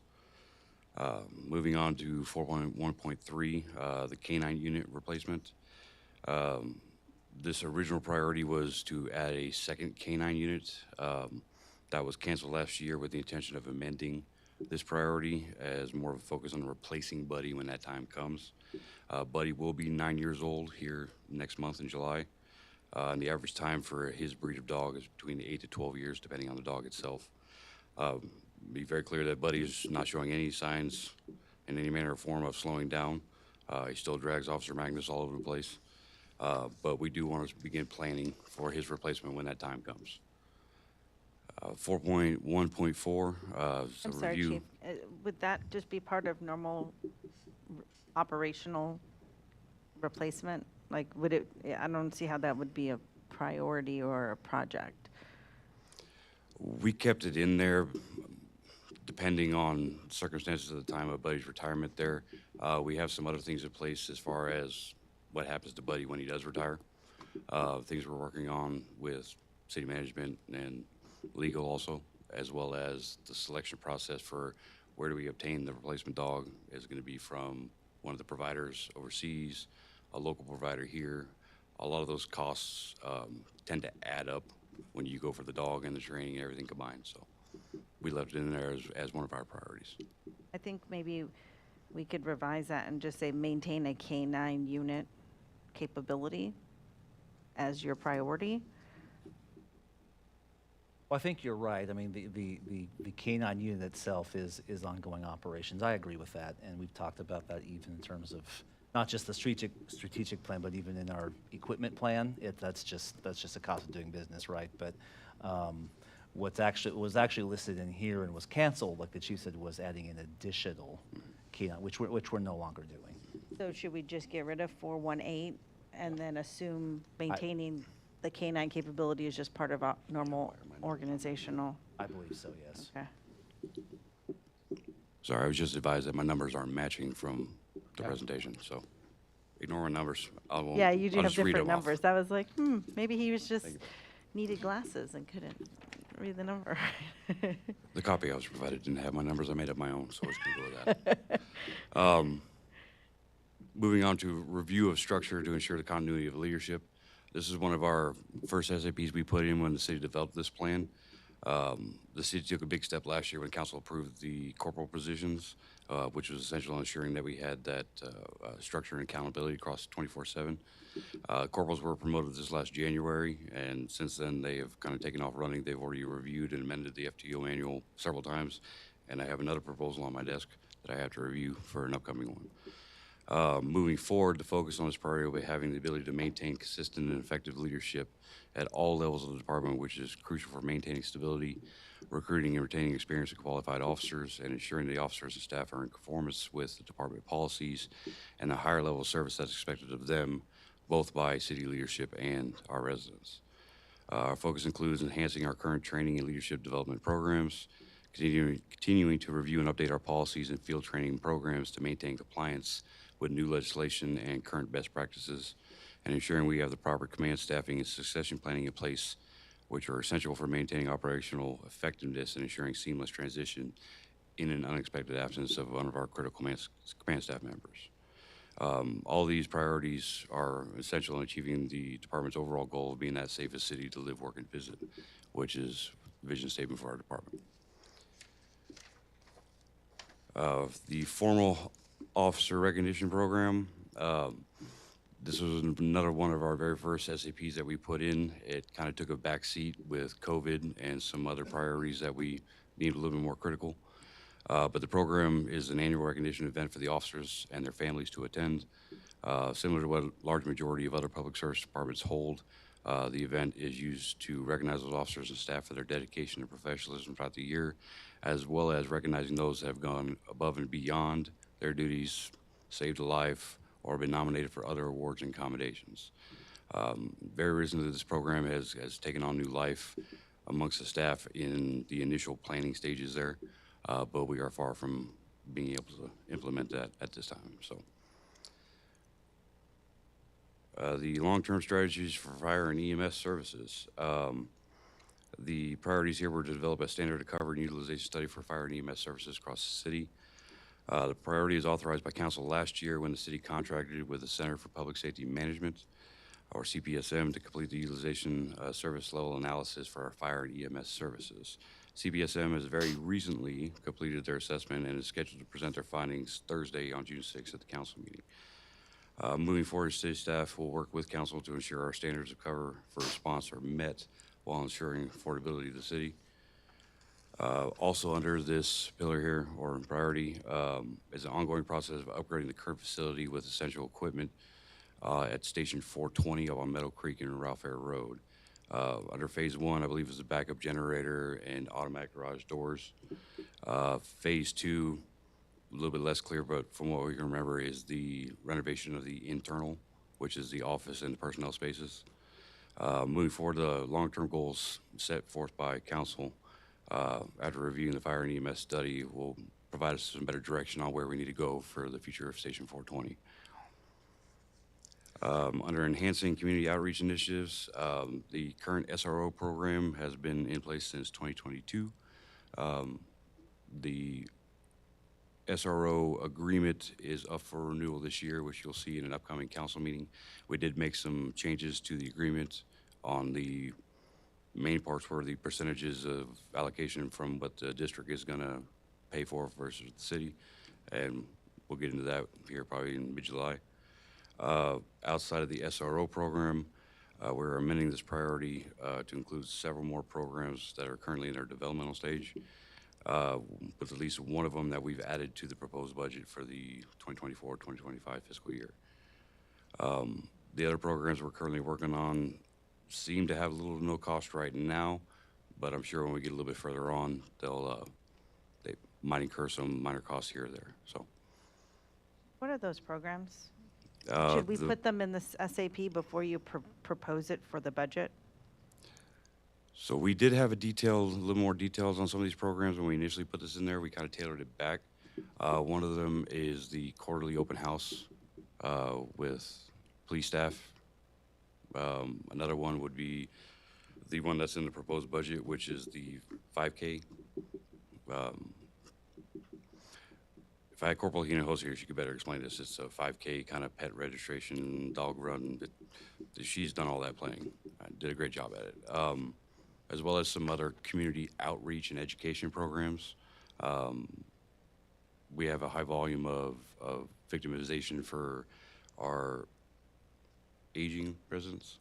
They fall victim to scams, whether they be email or phone call scams, or even people that come by scams.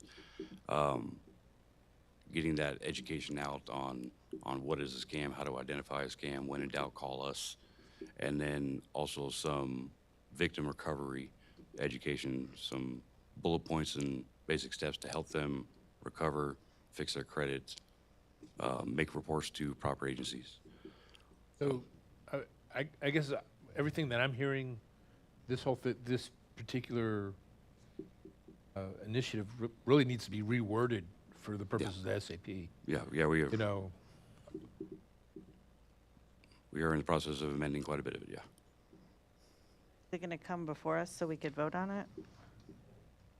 probably need to see that before we go. I want Sooner rather specific than budget later. items, or just, Well, I mean, everything in 441 is Done. done, you know, so, but if, insofar as the SRO program, but there's no mention of anything for the community outreach, insofar as what's worded for the strategic action plan. So, I I- would be, yeah. not to say that we don't need to have the community outreach as part of the strategic action plan, but we need to move, I think, beyond the SRO program and kind of identify really all the other irons in the fire, you know, and word it so that it's an overarching type of continuing program, which would be fine. But for the purposes of this, I think it needs to be reworded and Yeah, updated. and maybe you'd have it say like develop a ongoing community outreach program, which, and that might mean we dedicate funding and we don't have to agree on every single project the chief does. We'll just say you get this much money every year, do whatever programs you want to do under Right. it, but we want to develop that first. Yeah, and then when it comes down to CIPs, we can be a little bit more specific, I guess. But from but a, I do think we need to come back to you. I mean, obviously, this is still a priority, and it should be. Sure. To come back to you. yeah, I'm not with- saying with- axe it, I'm with just saying that it just needs to be. programmatic areas to expand this priority. So not like, and maybe to your point, not every 5K in registration that we're going to do, but those areas, I think that, like Chief mentioned, the scam fraud awareness could be a example of a project. Yeah, I think The more, That's like a sub-project. I would say, I mean, do we want to develop a community education program? Do we want to do a community event program? Like, those, I think, are both things that we want to pursue. Now, whether one year we do education on fraud and another year we do education on, I don't know, locking your cars, whatever the thing is. I don't want to have to go through every single project every single year. We could just say, we're good with education or outreach. it doesn't have to be that specific. get- It's just, Yeah. And I'll take 100% blame on that. So I'm giving you a lot of the back-end information that we're working on. It was kind of my fault that we didn't get these updated in time. We were no working blame. on some other stuff, so yeah, I'll it's not a blame 100% take the hit thing. on that It's one, just so. kind of, Well, I think the point that came out, in Chief, right now, in my opinion, you do a great job at community outreach. Right. Integrating the police force with our community to Amazing. break those barriers down. And I think it is effective. And I would agree with including something in here related to community outreach. I think what we have on the SRO program is probably now all operational. We could probably take that off. But even the things that you mentioned, you're talking about improving on community outreach. And I would agree with that as part of our strategic action plan, to continue to improve on community outreach programs. Yeah, we can write it as a very high level, making sure that we're enhancing and progressing in that, yeah. Can do. Moving on to establishing a formal emergency response plan. Under 451 and 452, incident command hierarchy and continuity of operations plan. So end of last year, the council formed the emergency plan committee. Since then, the priorities have almost nearly complete. I'd say we're somewhere around 75%, 80%. The committee has completed the bulk of the draft emergency plan, with the mayor being the main driver and getting us where we are today. Moving forward, we have 1 or 2 more meetings to finish up the draft plan, as well as the draft to bring to council and the updated ordinance for the city's emergency management system. Some of the things we're still working on fall under the 4.5.3 and 4.5.4, the training for staff, council, and volunteers. A big part of the emergency management plan that we've been developing is the training matrix for staff, elected and appointed officials, and community volunteers. The current draft of the emergency management plan contains a very, very broad mandate directing executive staff to create, maintain, and ensure compliance with certain training criteria.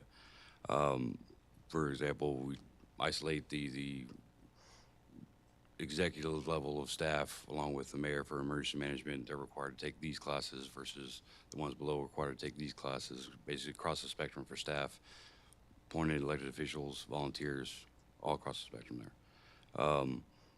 It includes all the National Incident Management System and Incident Command System trainings from FEMA, appropriate to the areas of the staff responsibility, and mandating a minimum number of organizational trainings, such as tabletop exercises, or bringing in the experts to do a full-blown training exercise for staff and community volunteers. So, the second part of that is that communication matrix. I believe we just basically polished that one up. The priorities critical for the city's development of emergency management, mayor and city staff. I've been working on this one for a better part of about a month. The communication matrix will ensure the proper channels of communication are being utilized before, during, and after the event, as well as ensuring that our emergency management team is disseminating timely and accurate information to our residents in the event of an emergency, weather event, explosion, asteroid hit, who knows? So I really got to give kudos to the mayor. He's been the driving force behind this emergency management plan, and we're nearly done. Just a few more things to button up, and I think we'll get there mid-August, correct, sir? So, and that's all I've got. I'm going to pass it over to Ricardo. He's behind me, for the municipal court, unless y'all have any questions. Thank you, Council.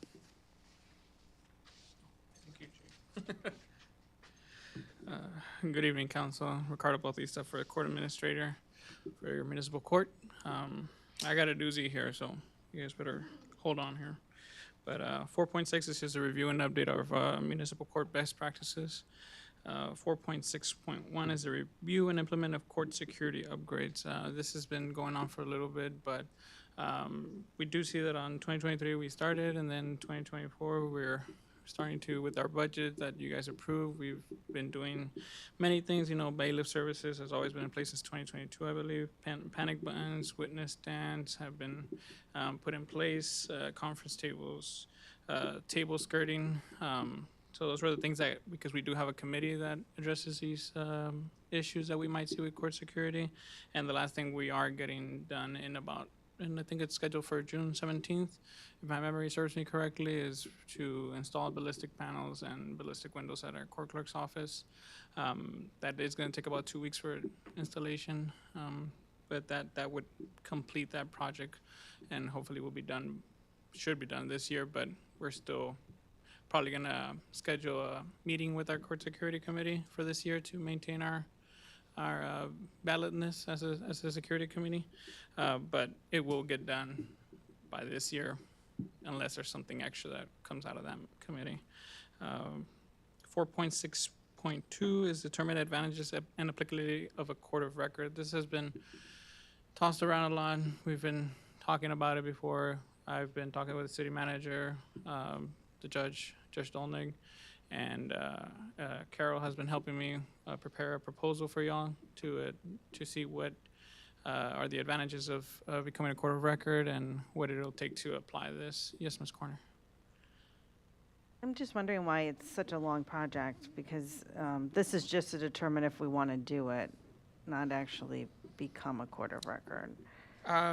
It's just a projection. I don't see us going that far. I know I've talked with City Manager Scott, and most of it I think we've got settled. It's just a matter of presenting to you. I think we are scheduled to try to present this to you in July, as far as the proposal itself, to determine the advantages and what you guys might think might or might not be a reason for us to become a court of record, and that'll all be laid out on there. But I do see it. I think we're shooting for July to propose that to y'all. So I don't see it going that far, but there isn't a lot that would take for the court to become a court of record. But we do have to present that to you and determine if that is something you guys want to move forward with or not. Right, but I'm just saying, is your line item here is assuming we're going to do it and that you're going to complete it in 2025, instead of just saying, we're going to present to you whether you want to do it, and then we would create another project if we actually want to do it. Unless you want to change the name of this, because I think the question would still come up even if we just put court of record. I think we put it as a pillar, if you want to call it that, just because that is something that has been mentioned before. But We could change the name, I mean, but it was, going through the logistics of it now, if council chose to proceed, the actual application would not take very long, to your point, so. yeah, I get it. I don't know if we actually decided we want to go in this direction, or if it was an idea of a previous judge who brought it up. And I don't know, I mean, does staff really want to become a court of record? I can talk a little bit Yeah. about this because I had a lot of, can y'all hear me? Okay. Because I had several meetings with the prior judge Yeah. about this. And one of the things was trying to determine what are the pros, what are the cons. We never quite got that far. So I think what Ricardo is suggesting with this line item is all they're doing is determining what the advantages are, if there are advantages, and what the applicability would be. Bring that to, go through that process, because it's not just, here's what you do for court of record, and do y'all want to do it? There's a lot more to it to consider. So I think right now, all this is just figure out what it is we have to consider, tell it to you, council, you guys look it over, see what the pros and cons are, and then from there, we will decide whether we want a line item to move forward with becoming a court of record or not. Agree. Except it looks like the timeline here shows it to include the project of becoming a court of record as well. Because he's saying he could present everything you just said next month to us. We can change the name, like I said, if that's what the. No, the- I'd rather not. I'd Okay. rather keep it just this and just have it. I mean, we end have been looking at it, next- so yeah, I mean, so Yeah. we're not Right. starting this I'd now. rather Take off the blue box off 25 and put it on 24. Yes, that's what I'm proposing. okay. Right. Okay, that's what I'm proposing. Yeah. Don't assume we're going to do it in that line item. That's all I'm saying. Okay. Yes, anything else on that point? Anything else that any other council members? Okay. So the 4.6.3, that was streamline judge and prosecutor case flow process. That was something we did complete, and we have continued to maintain operational even with the change of judges. It's not really something that changes a lot, just because the Code of Criminal Procedure really established that for the court. So it's just changing or trying to adjust a little bit with judges, but we are operational, and So does it need to be there? it can be removed if you guys feel like Let's it's. cut it. And 4.6.4 is enhanced online services for case management and customers. That is something that I have been trying to push as far as, opening our online services to these to persons who receive, or citizens that receive, or not even just citizens from our city, but people that travel through our city and receive a citation, to try to make it more easy for not just our residents, but residents of other cities that pass through our city, that they're able to take care of the citation online and not have to just strictly come to our court. Open our court up to be able to not just grow, but continue to offering the services.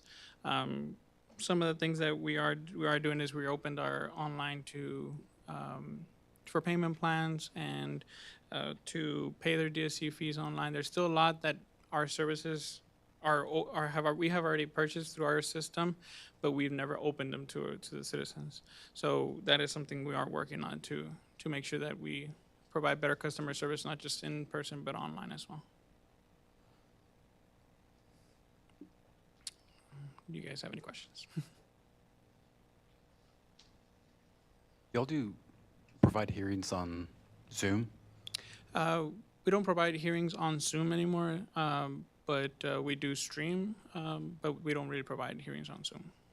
So that last project wouldn't necessarily include the ability to handle the process without being here in person, other than paying a ticket online or? It's mostly for processes as far as them applying for DSC, deferred compliance dismissals, resets, all those things that we do handle through email, but not everyone wants to email us or not everyone wants to call us, so that would be, but it's not for the actual operation of a court hearing.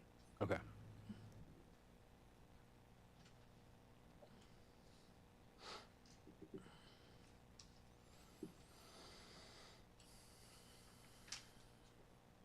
I think we're good. Okay. Thanks, Ricardo. Yes.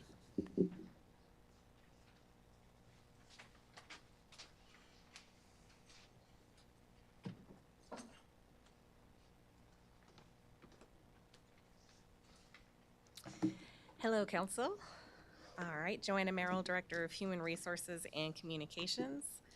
So tonight I'm going to be going over both pillars for operational excellence in areas for human resources, and then the second pillar that we have is for communications. So we're going to start with 5.1.1, which is evaluate and update compensation and benefit plans inclusive of public safety.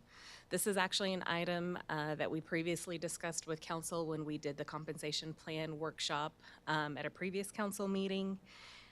Previously, prior to this, we completed a study in 2020, and as best practice, we do recommend a new study every 3 to 5 years. So we are requesting this as a new budget item that I believe has been programmed into the budget assumptions that we've seen previously. We do plan on, if council approves in the budget, to move forward with this project in the upcoming fiscal year, and then plan to go completely operational in the 2026 year with it fully functioning. In the next pillar we are looking at 5.1.2 for evaluating and updating the employee handbook. This has been a big priority on my agenda for several years, pretty much almost the entire time we've been here. With the development and creation of the communications department, this is definitely one that, as a priority, has been pushed to make room or progress in other areas. So we really are looking to request budget money in this upcoming one to have a consultant do this for us so we can get it done, get it implemented, and make sure that we're up to date in compliance in all these areas, as this really is and should be one of the higher priorities in human resources. So this item also is part of the budget assumptions already, as far as I believe. So we will move on to the next item, which is 5.1.3, evaluating, updating, and developing a talent management program and processes. This one, as you can see on the action item, has a red in this current fiscal year. This is one that, again, from the human resources perspective, we have not had the time nor bandwidth to make this a priority. And at this time, we just feel that it's one that we're going to have to cancel in order to make sure that we address some of the other ones. Some things that we have done in this area that didn't necessarily require any budget monies or changes with what we've done is we have conducted employee engagement surveys annually internally. And I believe in our budget process, you'll see that that's now an operational item for the data that we gain from that engagement survey, kind of to gauge and develop talent as we go through. I have a question, Joanna. Sure. I'm sorry, Mayor. It's really for Scott. Who makes the determination that we're just not going to work on a priority of council? I mean, it's like we just decided we're not going to work on this project anymore. Do we get a chance to comment on that? You can comment on it, absolutely. I think the projects that's part of the tactical plan, so those are the items that staff recommends. So if you're talking about 5.1.3 specifically, And just other ones too, because other ones were like, this was just canceled. And we're like, curious.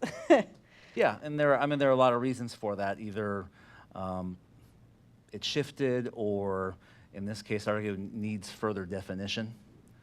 But our job is to propose projects to you to complete the priority, which rolls up to the pillar ultimately. That's why you're here, for your comment on it, but when we talk about where we are in the progress, our job is to explain why. Kind of had a similar question related to it. Is the talent management handbook, is that something that it may not be something that we have been able to get to right away, but is it something that we still need to track for completion of future? Versus just Right. I mean, I guess my question is it more of a proposal to council that we cancel it, or are you just declaring it canceled? Reevaluate may be a better word, Yeah. but we're not going to stop doing talent management if that's the implication. Are you suggesting we remove 5.13 permanently, is my question? And if so, why, other than we don't have time? No, Okay. I think we need to come up with a better definition and a better framework for what that means. Okay, so do we plan to look at it again in 2026 or 2027? Yes. Okay. I think it would just look better if we had like a yellow there or something, just so we know, hey, okay, we didn't cancel it, we just stopped planning, right? We're So, gonna yeah. restart up planning again in 26 or something. So again, these are projects, and the thing that I push with staff all the time is the S in SMART, the specificity. While very important, arguably even should be a priority, wasn't very specific, I don't think, as a project. Okay, so are you planning to propose a replacement project for that? I'm just trying to look for a standard process, because what if you just decided, we're just gonna cancel the gateway feature because we don't have time, you know? It's a project, right? So I'm just looking for the process that we're using to determine when is a red gonna go there, or when are we just going to propose making a future yellow? Right. We're not, but I mean, to your point and to that example, the reason we're here in future meetings, I would definitely let you know that before we propose to cancel it. Okay. So maybe said differently, or the way I'm interpreting, these are kind of the staff's best assessment of when these projects could happen, timing and all, and you want our feedback as to how we agree, disagree, want to change, Fair, yes. generally across the board, correct? Okay, Yeah, I agree with that. okay.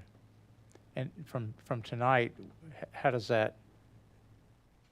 what's the follow-up after tonight from those? So the ones that are blue, like we talked about, you're probably going to put those on a completed cheat sheet for just historical purposes. Do we come back after tonight and see an updated one that from the? The list that we talked about, even for potential adoption. Okay. And the change we make this year is, yeah, as we do that before June of next year. And what's our timing on that, do you think? Look I at think, this again. My preference is right around the time of budget adoption. In fact, I think that it could be part of our budget adoption process. Reason I'm asking if Which would be there's items September. that through this process, we say, oh, we probably should include that and incorporate that. What's going to be the communication back to you all so you can include it or, you know, modify this? It just be direct to stuff that after tonight, for instance, we go home and we see this might be an item to consider. We just communicate back to you for those. Or are we going to do it at another meeting? Yeah, we can take works in progress. So if we adopted a September timeframe, say with the budget, then I think we would want to workshop this beforehand. Okay, that was my So- question. Yeah, another workshop. Okay. We'll say late August. We have a lot to do in that time frame, but yeah. Yeah. What else is new, right? Okay, thanks. All right, so then looking at the next pillar is 5.1.4, evaluation and implementation of technology to improve efficiency within HR. This one originally, when council approved it and monies were budgeted, was to purchase the NeoGov HRIS system. We have been in the mix with it approximately 3 years at this point, and we really have taken some time to reevaluate the platform, the functions, the implementation process for each of the additional modules that we were able to purchase or provide. And this is probably one that we're going to move away from. And so you'll see that in the budget workshop as far as the platform that we've selected. We are going to begin doing research for platforms that have more of an ease of use, that kind of provide all of the same items that we had hoped to get out of this NeoGov platform. So in the budget process, what you'll see is that we will have some cost savings, some significant cost savings in this area as we cancel subscriptions for that. And we will be maintaining a few that we need in order to make sure that our applicant tracking system and candidate application systems maintain continuity until we move over into a different vendor. So we do have this one planned and projected out. Again, we're currently looking at vendors in this current year to make some of that transitional changes, but hope to have a new system soon. When did we put this one in? This one, I want to say this one came back in 2019. Okay. When we first started it, I believe. So I want to say that was the year that I came in. So I think that was the year that we first proposed it to council and it was approved back then. I don't think that was the question. Did we implement NeoGov? Yes, When? Partially. partially. When? So we began it in 2019, 2020. We began discussing it with them, or did we actually implement it in our? So we did implement 3 of the modules that were part of the full package since that time. I guess my question is, did we finish this project and now we are canceling this project and moving on to a different project, which is replacing NeoGov with a different program? 'Cause No, to- okay. Well, because that's essentially Yeah. what you did, is we had a program saying, here's money to implement NeoGov. You've now said, we want to pivot from this and do something different, which is not finish the NeoGov, but replace NeoGov with something else. Correct. I would consider that a different project, as a project manager. Correct. So, Because we yes. did implement NeoGov-ish, right? Right? Yes. And then we stopped and we're pivoting. I consider those 2 different projects. Yeah, and they definitely will be. I think what we were talking about with this one was it's going to be a transition. So the project itself is implementing the technology for the HR, efficiencies. And so what we're discussing is the platform in which we're choosing to move that forward. So it definitely will be a different project as far as the vendor that we select to make this efficiency with the use of technology happen. I think we're talking past each other. Like, a Okay. project is a line on here. So 519 would be a new project versus 514, which was NeoGov. I agree. Okay. Yeah. We don't have a partially completed box, but Right, well, it's essentially canceled. We decided we're but going to pivot away from this project exactly where I and was do gonna go, something new. yes. Yeah. I agree. Okay. Going to cancel this year? yes. Yes. Okay. So we change it to red or just Yeah, take it out so altogether?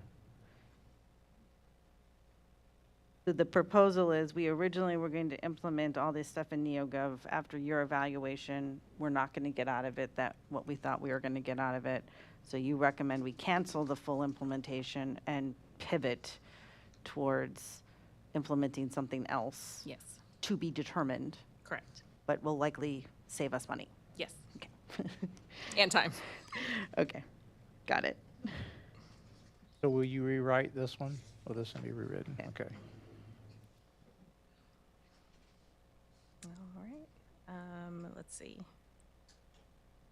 The next pillar item we have on here is 5.1.5, Research and Design Learning and Development Training Programs. This one is set to be fully operational in the 2026 year.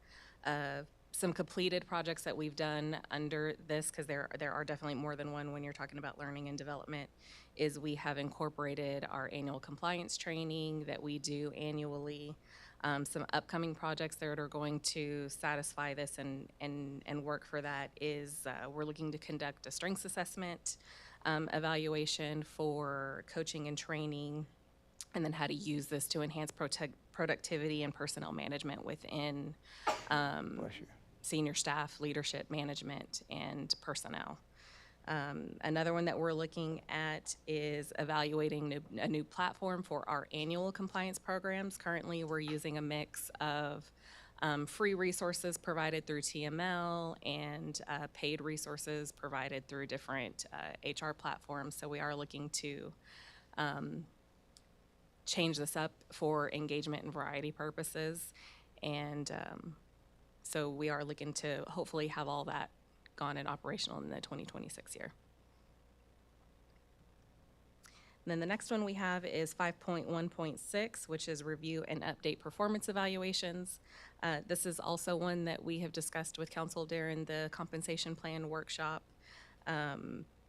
Some projects that we've completed under this are that we have internally implemented 30, 60, 90 day as part of the new compensation study in 2020. We then also implemented a 6-month evaluation period through that. And of course, upcoming projects under this item are going to have to do with phase 1 and phase 2 of the new performance evaluation tool that we discussed at the previous council meeting.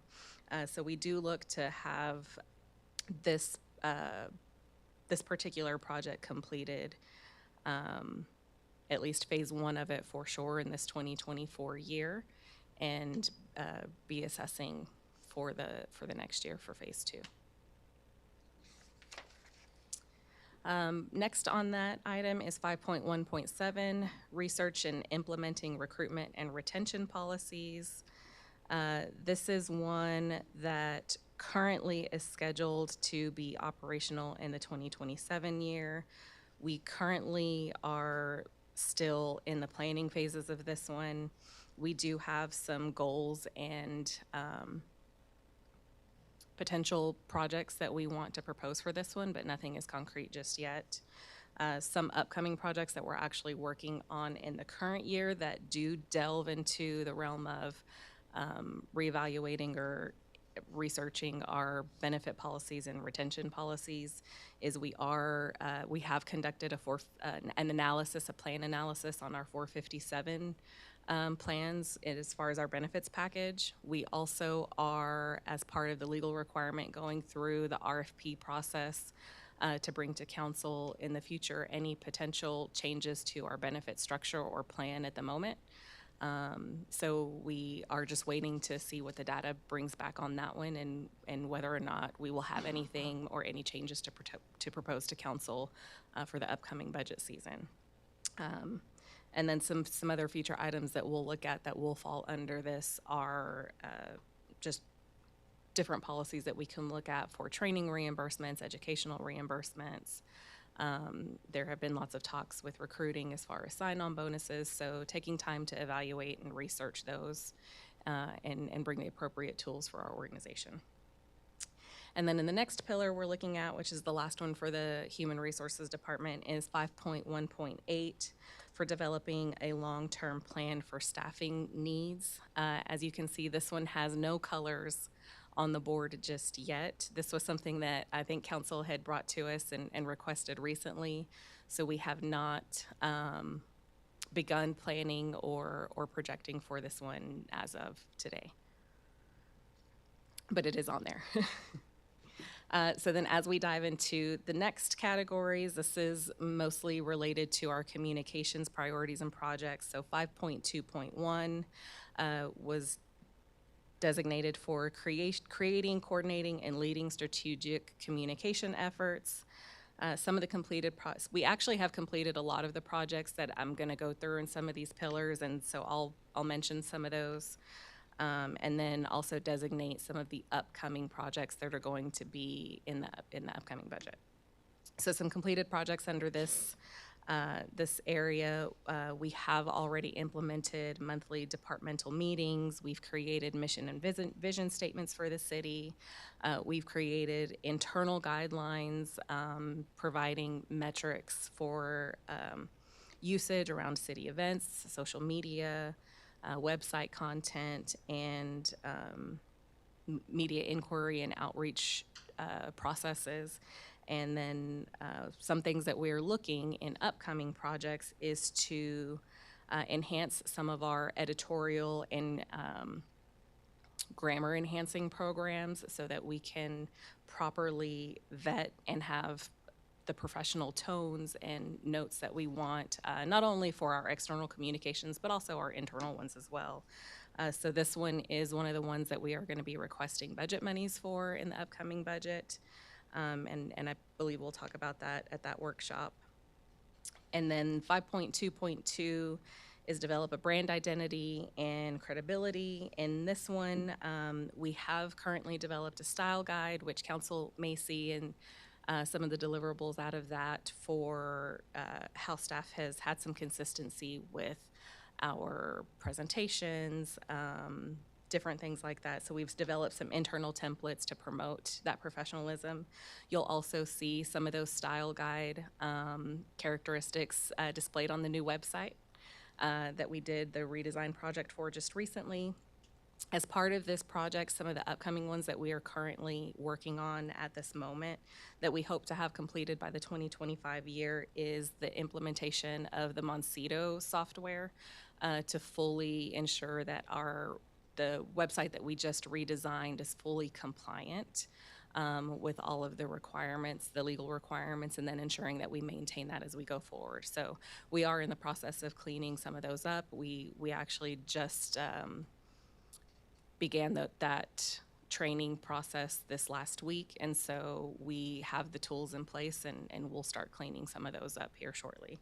In conjunction with that, as part of the website redesign, we will also be reorganizing the current site map or organization of the items as they're laid out on the city website to provide more ease of use.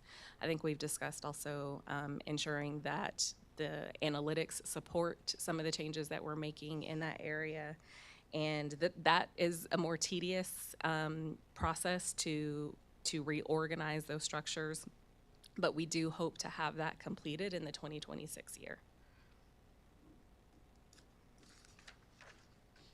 And the next pillar we have is 5.2.3, creating opportunities for resident engagement and participation.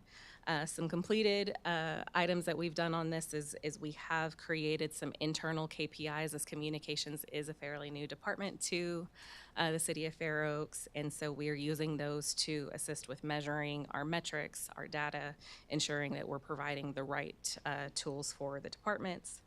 And then we have conducted several town hall meetings to support that resident engagement.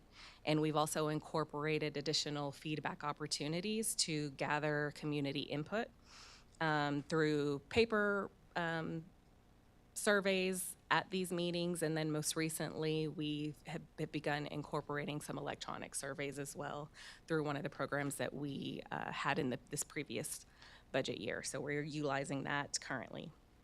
Upcoming projects for Joanna, this? Yes. I would consider you in progress for that one instead of planning. You just listed off all these things that we accomplished this past year and last year, but it says that you are just in planning for the next 3 years for this. So that may actually lead to, and I do agree with that, that actually may lead into whether or not we want to separate out this next project. One of the projects that was under this particular item was to research and develop or to find a vendor to conduct a community engagement survey, a citywide one that would encompass, the full metrics of seeing where the city, where the residents feel we need improvement, areas that they feel that we needed to focus on. So we do have a current request in the budget for this upcoming budget year to hire a potential vendor and software platform to be able to do that. I would consider that a project in and of itself, and I know we've given feedback on that previously. And it is a project within the communications plan. What makes this priority unique is we've taken the next step on the communications plan, developed a whole complementary plan that, in the context of this plan, would be sub-projects, if you will, but it is listed specifically there. Which we also didn't review or approve. I mean, it was presented to us and we gave a lot of feedback, but none of us voted on it. But not like a CIP, which we did, right? But I remember seeing that and giving a lot of feedback, and I remember us saying, I don't think we want to do this survey, but it never came back for our approval. What would this vendor do? It's a community survey platform. They're meant to do it, but usually it's done annually, where you track the residents across all city services. Already do something like that, but it is a community survey. Is it to evaluate not only communication, but the effectiveness of city services? Is that the Yeah, concept it's not, that one's not communication specific. It is the effectiveness of city services, like you said. Okay. We put in communications as it would house or manage it, but it is a city services survey. Are we concerned that we're not doing the right services? I mean, what are we going to get from that? We already have lots of projects. I mean, Well, think we were before. Okay. I think I would like to think a little bit more about this priority, because really one of the projects was to create a strategic communications plan, which we created but never got approved. But now apparently we're executing in accordance with it. Did, and again, like I said at the top, I'm all for and greatly encourage formal approval of these plans going forward.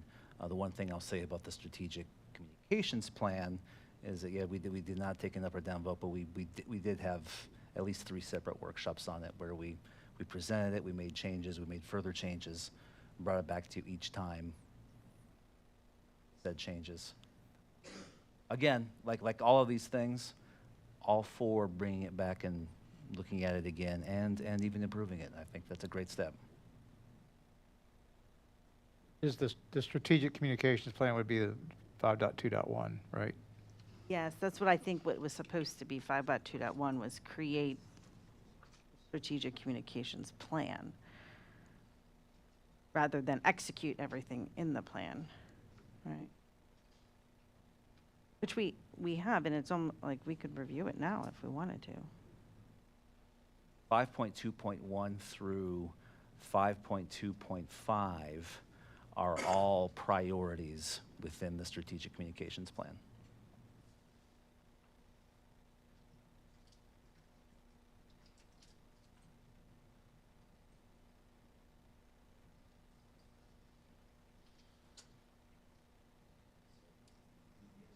For the citywide plan, this priority.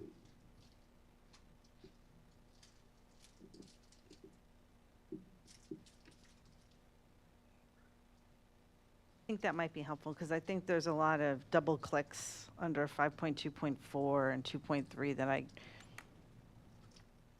don't know, but apparently budgets requests are coming for, right? We'll bring it back, absolutely. Yep.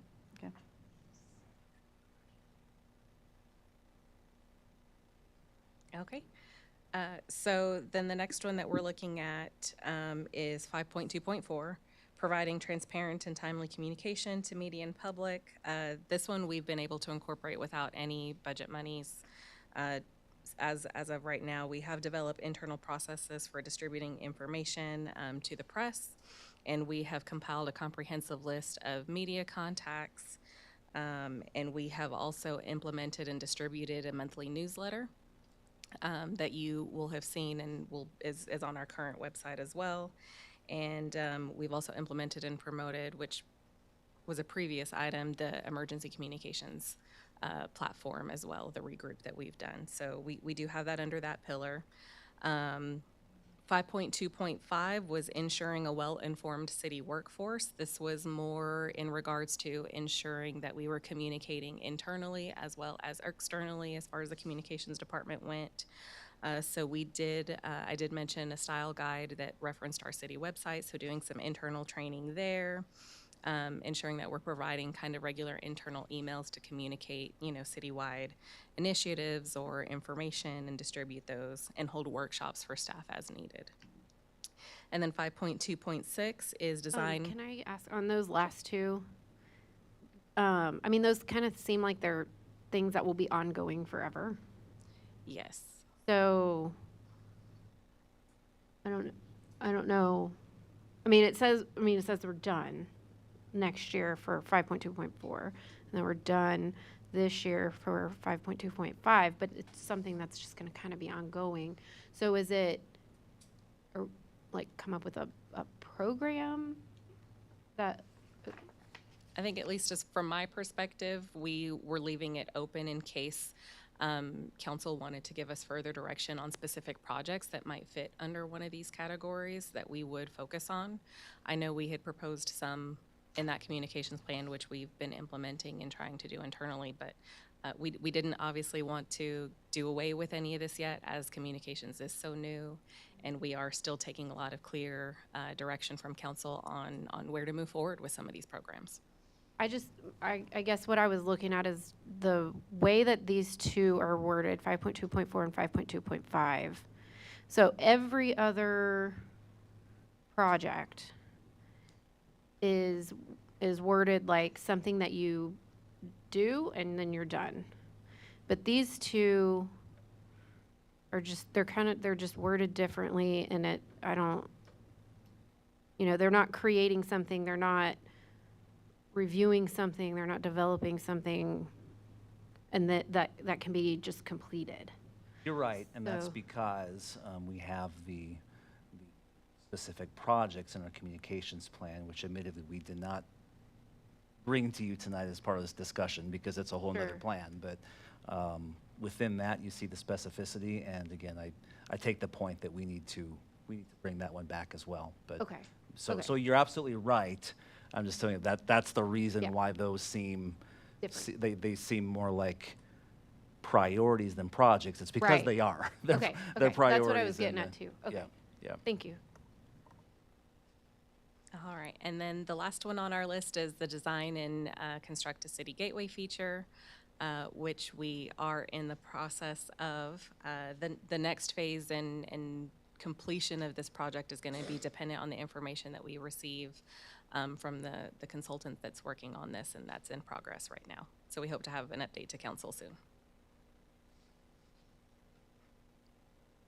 And that's all I got. Any other questions? All right, thank you.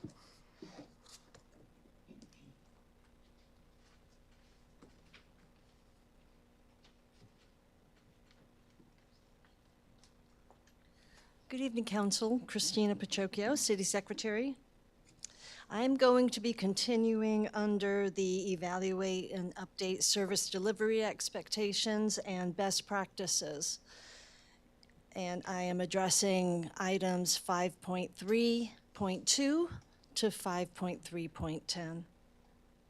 Over the past several years, the City Secretary Department has accomplished our goals of developing and implementing a records management plan that was continued in 2023. And we also implemented agenda management program, and that was in 2023. Currently, we're working towards our last remaining open SAP project, 5.3.3, which is developing and implementing a digitization program for city records. 5.3.3A is acquiring software for digitization, and this was accomplished last year.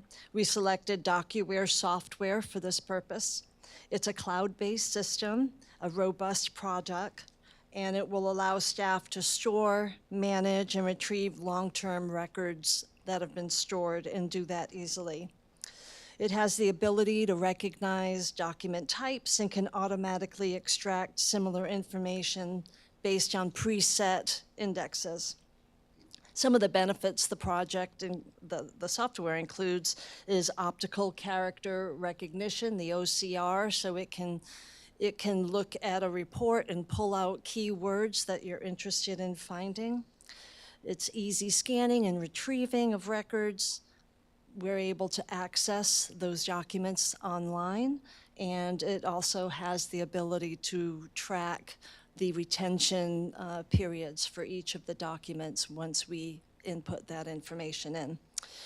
Interesting thing about DocuWare, it also has the ability to create workflow processes, which will allow transfer of records, communication, and approvals within the software.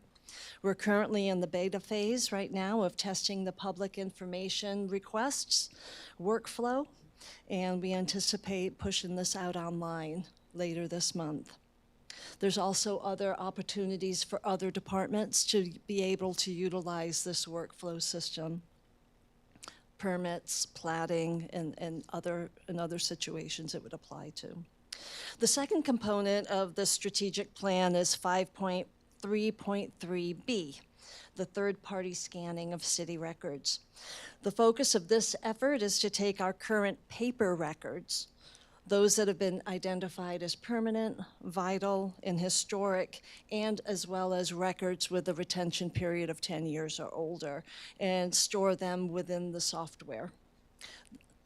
a little change of plans. The city secretary department is now going to be the first department to digitize our records. Originally, it was going to be the entire city, but considering the project and its newness, we figured it would be better for us to test it and to learn as we go. And so when we're pushing out for the other departments, we will have already learned a lot about the program and to minimize any of those mistakes. And for this, we will be using a third-party vendor to provide this service. That's pretty much all I have for my department at this point.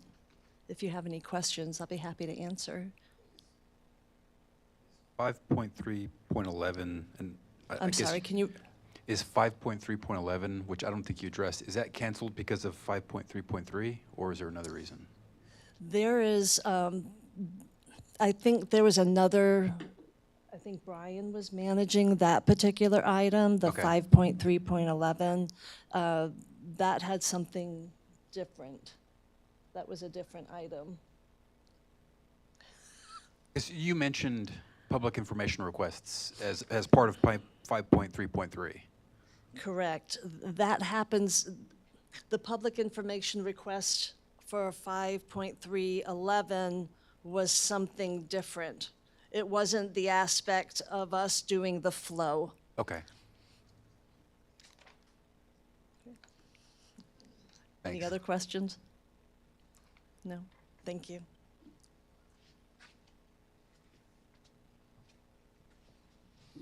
Good evening, Council. Brian Lejeune, IT Manager. So for our first priority, we have 5.5, well, first and only, evaluate and update IT infrastructure, software, and security. So the first area, 5.5.1, define and develop, implement core components of the IT master plan. We have that scheduled for completion in 2026. Parts of that we're going to be pulling from the next one, 5.5.2, conduct IT risk analysis and vulnerability assessment. So we'll be pulling things from that assessment into IT master plan. We plan on conducting that every 3 years.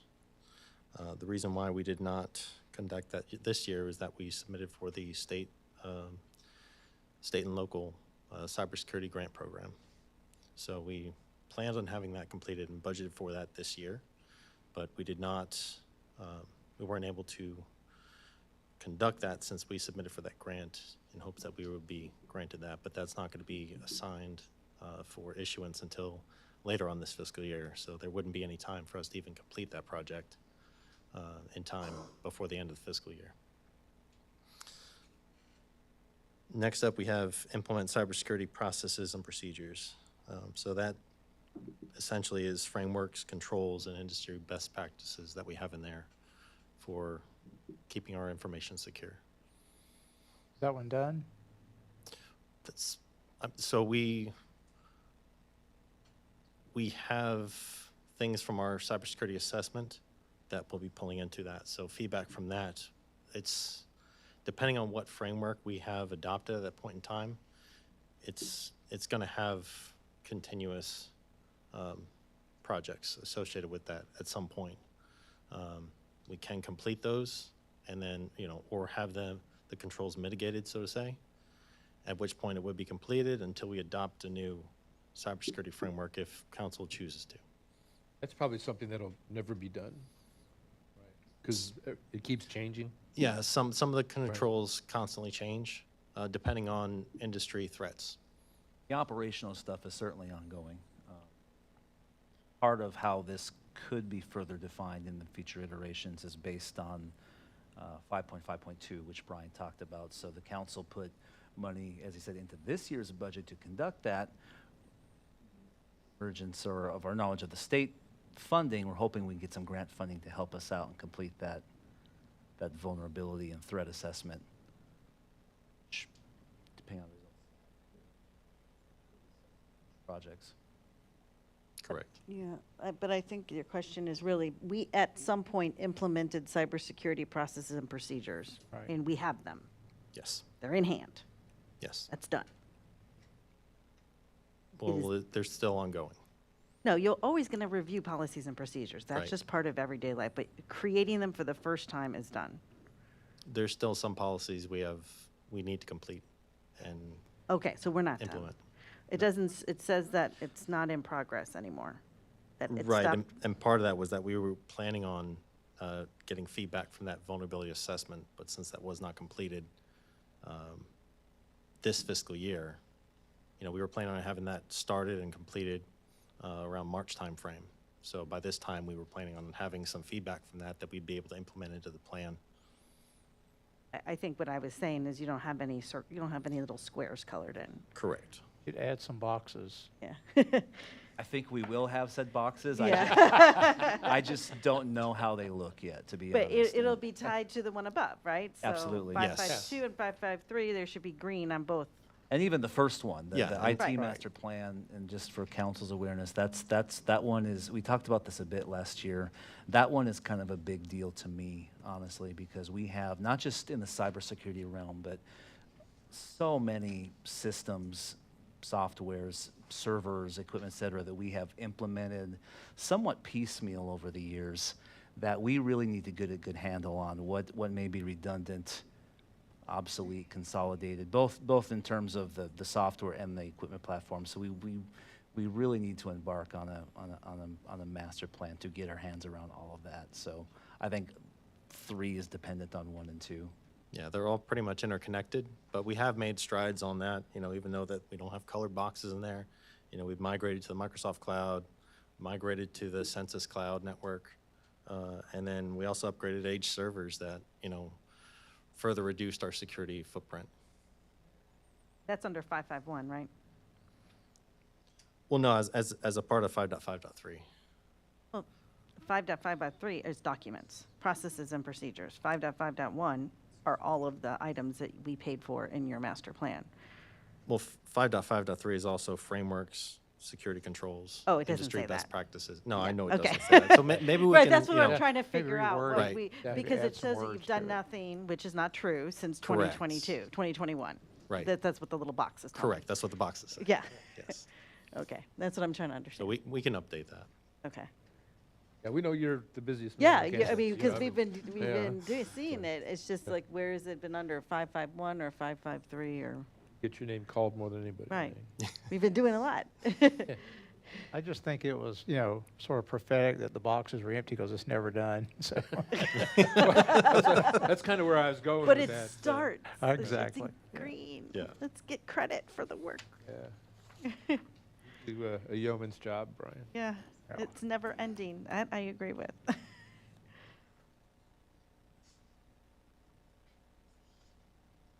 I'm good. Thank you. Okay. What was up with 5311 then? The one that Christina was mentioning? So that actually got integrated into the DocuWare system. I know previously it was, or currently is, I guess, tracked via Excel. Is that correct?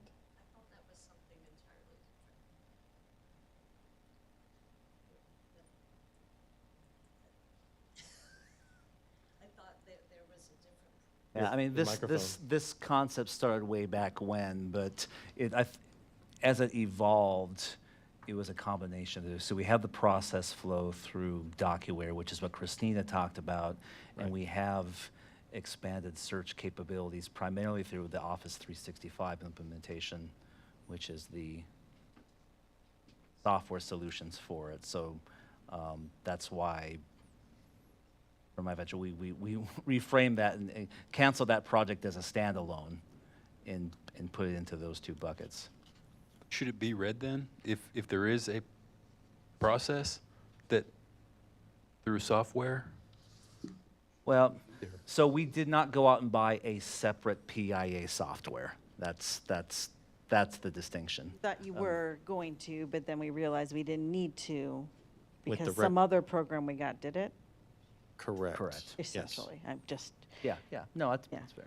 Yeah, with the records management system, we were able to implement via the workflows something that will satisfy the requirements of the PI. Was that intended to be the workflow, or was that intended to be a software program that helped you find the information that the PIA was looking for? We don't know, so I since we don't don't know what know. it is, it's probably best not to put more time towards it unless we need to do it. Is that the Yeah, point? To be honest, Yeah. when I picked it up, we were going down both paths. That- Okay. that- Right. You can put it on the cheat sheet. Right. Yeah. At the point we're at right now, though, We're we have good we have a program that we're moving forward with that handles our PIRs. And we don't Yes. think we need anything more. Got, perfect. That makes sense. How about the agenda management program? I don't know if we touched on that clearly, but I know that we put something in place, we're utilizing it. So I don't know if there's anything else that we need to do with it, That one's blue. all right? And then, kind of out of place, implement fuel stations for city. I was city curious vehi- why that was It is there. a service delivery aspect. I believe we put everything in place. I don't know that it's in place right now. But is there anything? Darren will have the final delivery contract and the software management this year. So that's why we put it for completion this year. Okay. All right. Okay. Anything we missed or any other questions? Pretty thorough review today. Appreciate all the questions. One thing that stands out to me is as we go through this, Scott mentioned it, we get better knowledge about each of the products, but I think understand the process overall and how it fits in with developing priorities, allocating resources, and how we move on to the budget cycle with it. So appreciate all the involvement, appreciate everybody being here tonight for a special meeting when we have another meeting 2 days from now, scheduled. You guys, we need to see each other. Extra week off. Yeah, we did. Christine, anything else that we need tonight? No, sir. Got anything from your perspective? Thank you for helping us make the sausage. I have the time now is 8:44 and we are adjourned.